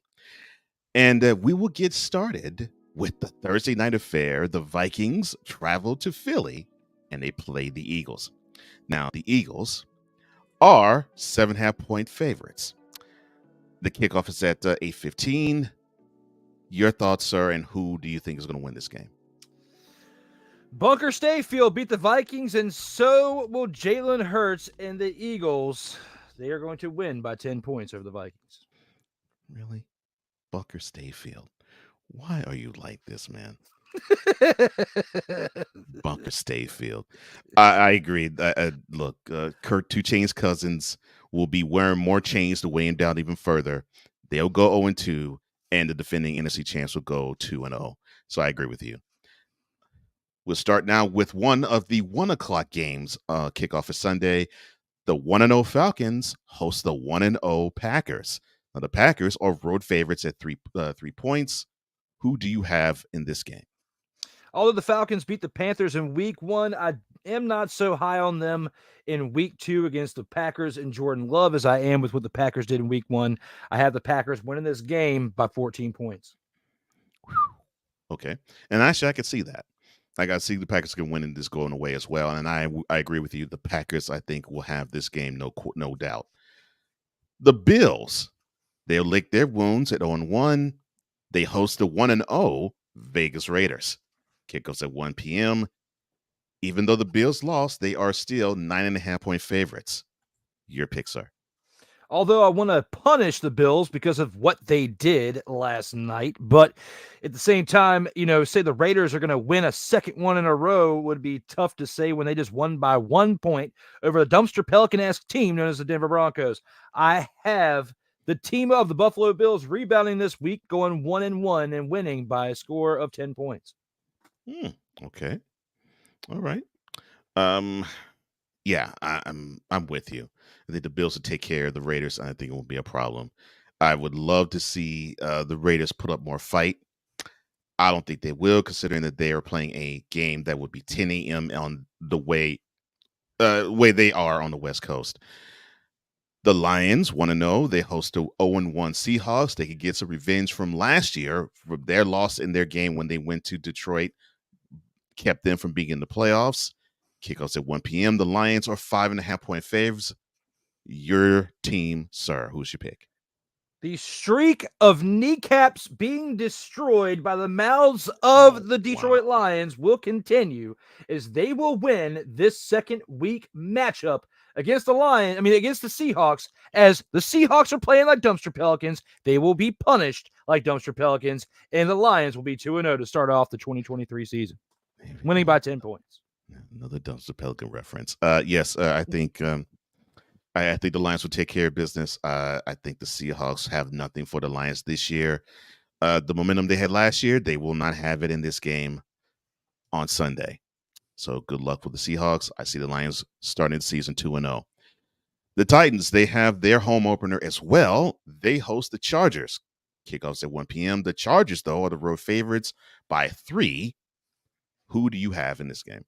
After that slobber knocker between the Chargers and the Dolphins this past week, there's no way they're going to take the momentum of that heartbreaking loss and come into Tennessee and lose to a team where their quarterback just had 3 interceptions the week before. I have the Chargers winning this game by 24 points.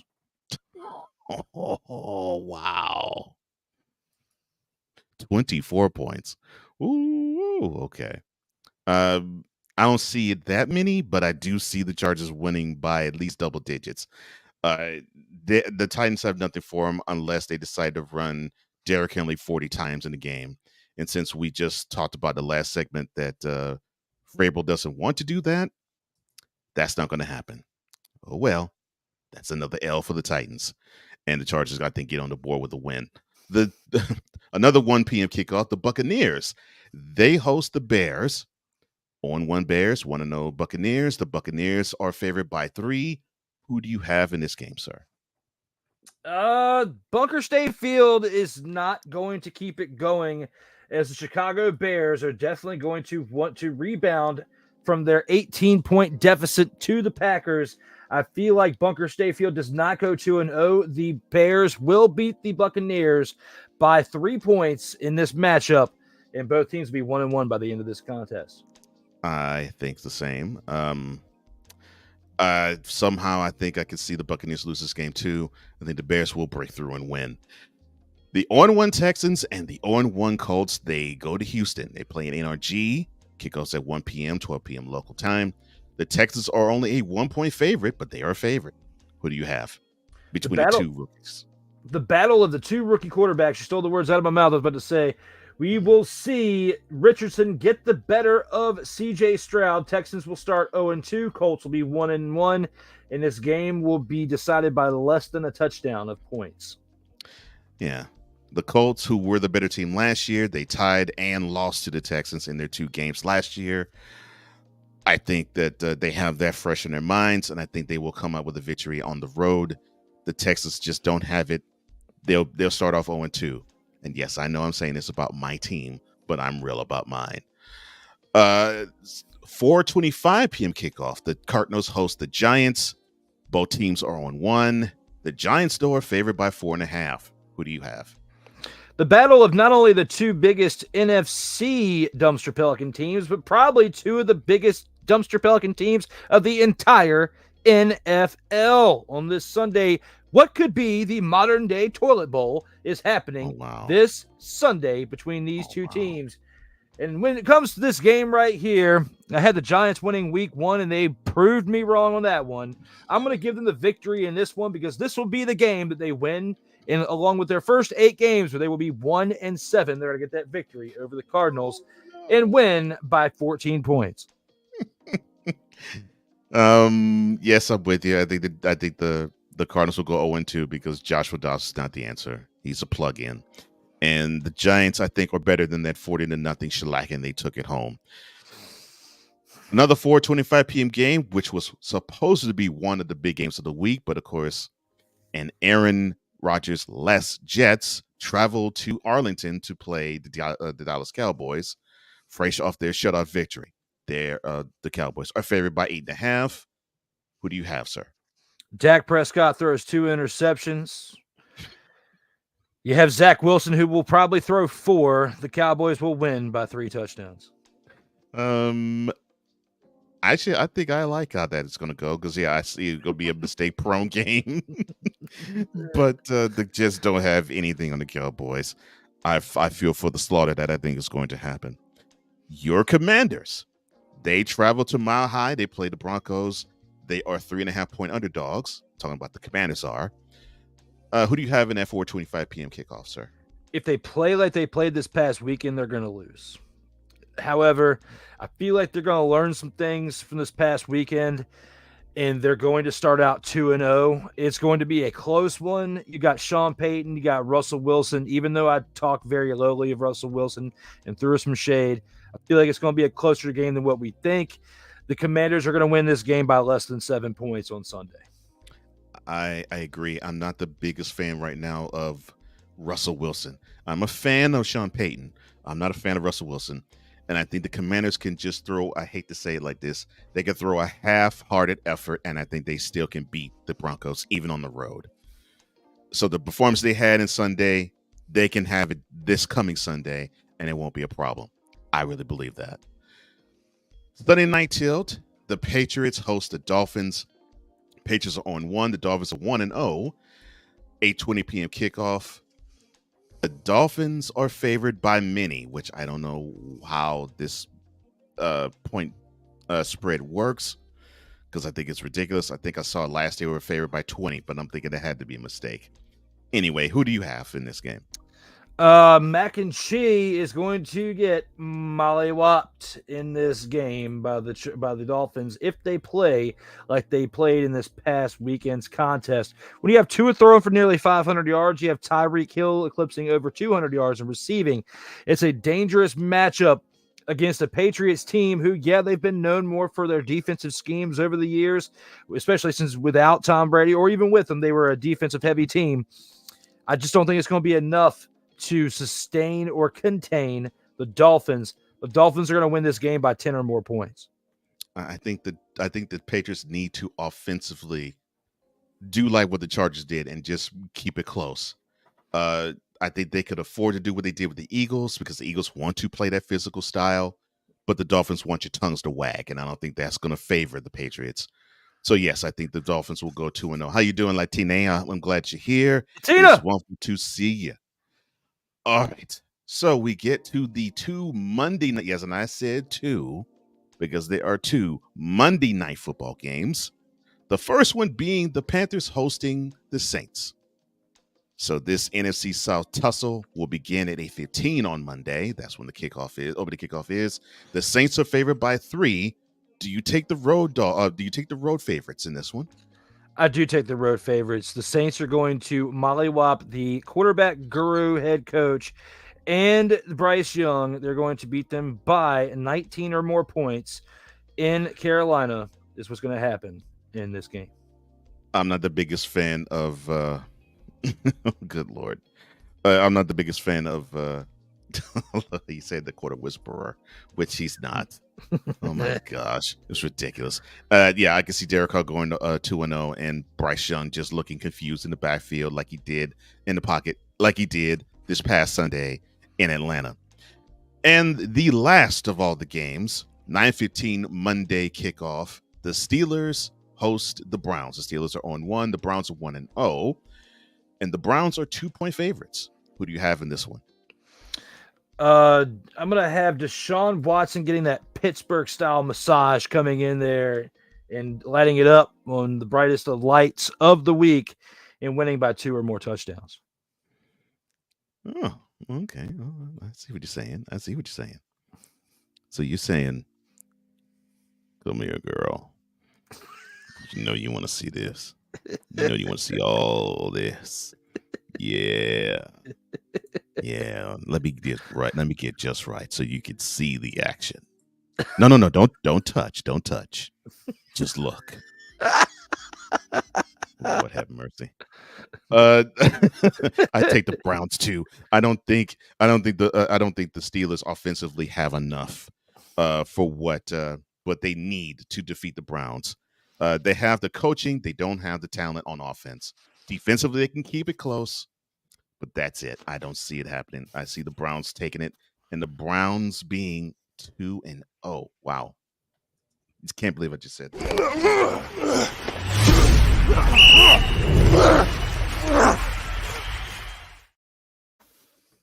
And now we'll quickly go to the final score. We basically say what we feel about this past week. And to start things off, Mr. Drew.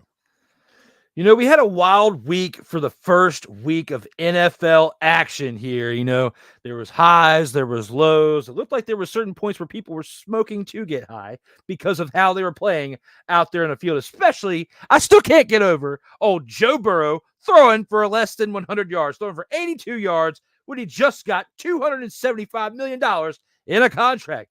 And then you have Geno Smith, 16-26, for like what, 116 yards, 112 yards, whatever it was still mother-fathering terrible.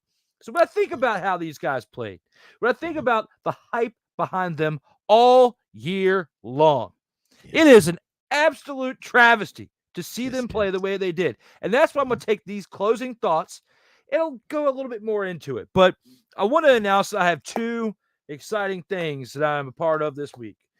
Tonight, 8:00 p.m. Eastern time, you can find me on the Wrestling Realm as I'll be part of the Championship Culture Show and discuss some championship belts in professional wrestling of the past, present, and what we see in the future. On top of that, I know you guys see me in a lot of sports and entertainment stuff, mainly sports throughout the beginning part of the week. But this week, I actually debut a totally different style of show, a show that looks more into my personality and discuss, more current events, maybe some political things with a comedic twist, some, comedy skits. This first episode is going to be more along the lines of getting to know me, discussing some things in the past, some memories with a little bit of a spin on them. It's going to be very interesting to see that. It will be this Thursday night after football. And we have football until about 11 o'clock. This will be airing at 11:15 p.m. Eastern time on Sartoba Media. So for those of you out there who find some of my takes on certain things humorous and the energy that I bring to it, very similar part to that, except for it has nothing to do with sports. So get ready for it. This Thursday will be an every Thursday thing, and I'll be there along the ride with you. So thank you all for tuning in to not only those things, but to this show here. Got 2 episodes into it. Cole has worked his mother, father, and tail off on this show. I've done nothing. I have done absolutely nothing except for show up and talk. Well, I have done the promotional part with promoting this stuff in the social medias. But that's the least I could do for what Cole's doing to produce this fire show. Cole is absolutely killing it. We have had over 2 hours of great fun time today. And I couldn't do this lengthy kind of a show or this style of show with anybody else out here in these streets but him. So I'm very grateful for him and look forward to next Tuesday's episode. And hopefully we won't have some obstacles in our way like we did earlier in the day that'll make us start a little bit later, but we won't talk about that on the air. All we're going to say is we've had one great time talking about week 1 with a week 2 preview. And I hope to see you guys next week, same time, same place. That was great. And I'm looking forward to D-Will in the evening. I really am. I really am. Yeah. All right. So there was, I think Drew will love this. There was a Commanders fan that was bold and actually said that the R word was going to take Super Bowl 58 in February. And of course, my slick mouth said, quote, the slur is going nowhere. Not this year. And so there was a Commanders fan that decided to educate me and said, quote, educate yourself, close quote, and put forth a statistic where there was a Native American who was proud to say in 1972 that he would be honored to design the logo of the slur. And look, the Native American that donned the helmets for many a decade is a beautiful symbol. I won't lie to you on that. Beautiful. However, educate yourself, you say, sir? I'm so glad you gave me that challenge. Because you see, this team was not Washington's. This team was Boston's, and they weren't called the slur. They were called the Braves. Yes, like the Atlanta Braves, but they were Boston. 1932. Yeah, you know the established 1932, and you see on the walls of FedEx Field. Yes, the team was in 1932. They were in Boston, and they weren't called the slur. They were called the Braves. Then they got changed into the slur, and then for about a couple of years, they still were there, and they moved from Fenway to DC. And then after that, they failed in mediocrity, and then some success happened. But throughout that, the previous owner, good Lord, George Marshall Preston, he was a hardcore racist. Yes. And the last team in the NFL that had a person of my color play on it, you guessed it, the slur. But I'm not going to talk about that. They had success. And then the next decade, they won championships. Actually, they won 3 Super Bowls in a 10-year span. And then, well, Preston moved on, Jack and Cook moved in, and then the success really started to happen. And then, unfortunately, they took a downturn when Mr. Snyder got into mold. But that is part of the education of that end. But the other end of the slur, let me tell you something, sir. There's a slur that my culture says. Do you feel proud to say it? No? That's what I thought. So if Indians want to say the slur, that's fine. It is not for any of us to say it. But for those who back it, that's fine. I don't care. I'm not. So to you, sir, it's still the slur for the rest of your life and mine. Class is dismissed. Get out of my face, sucker. Lord.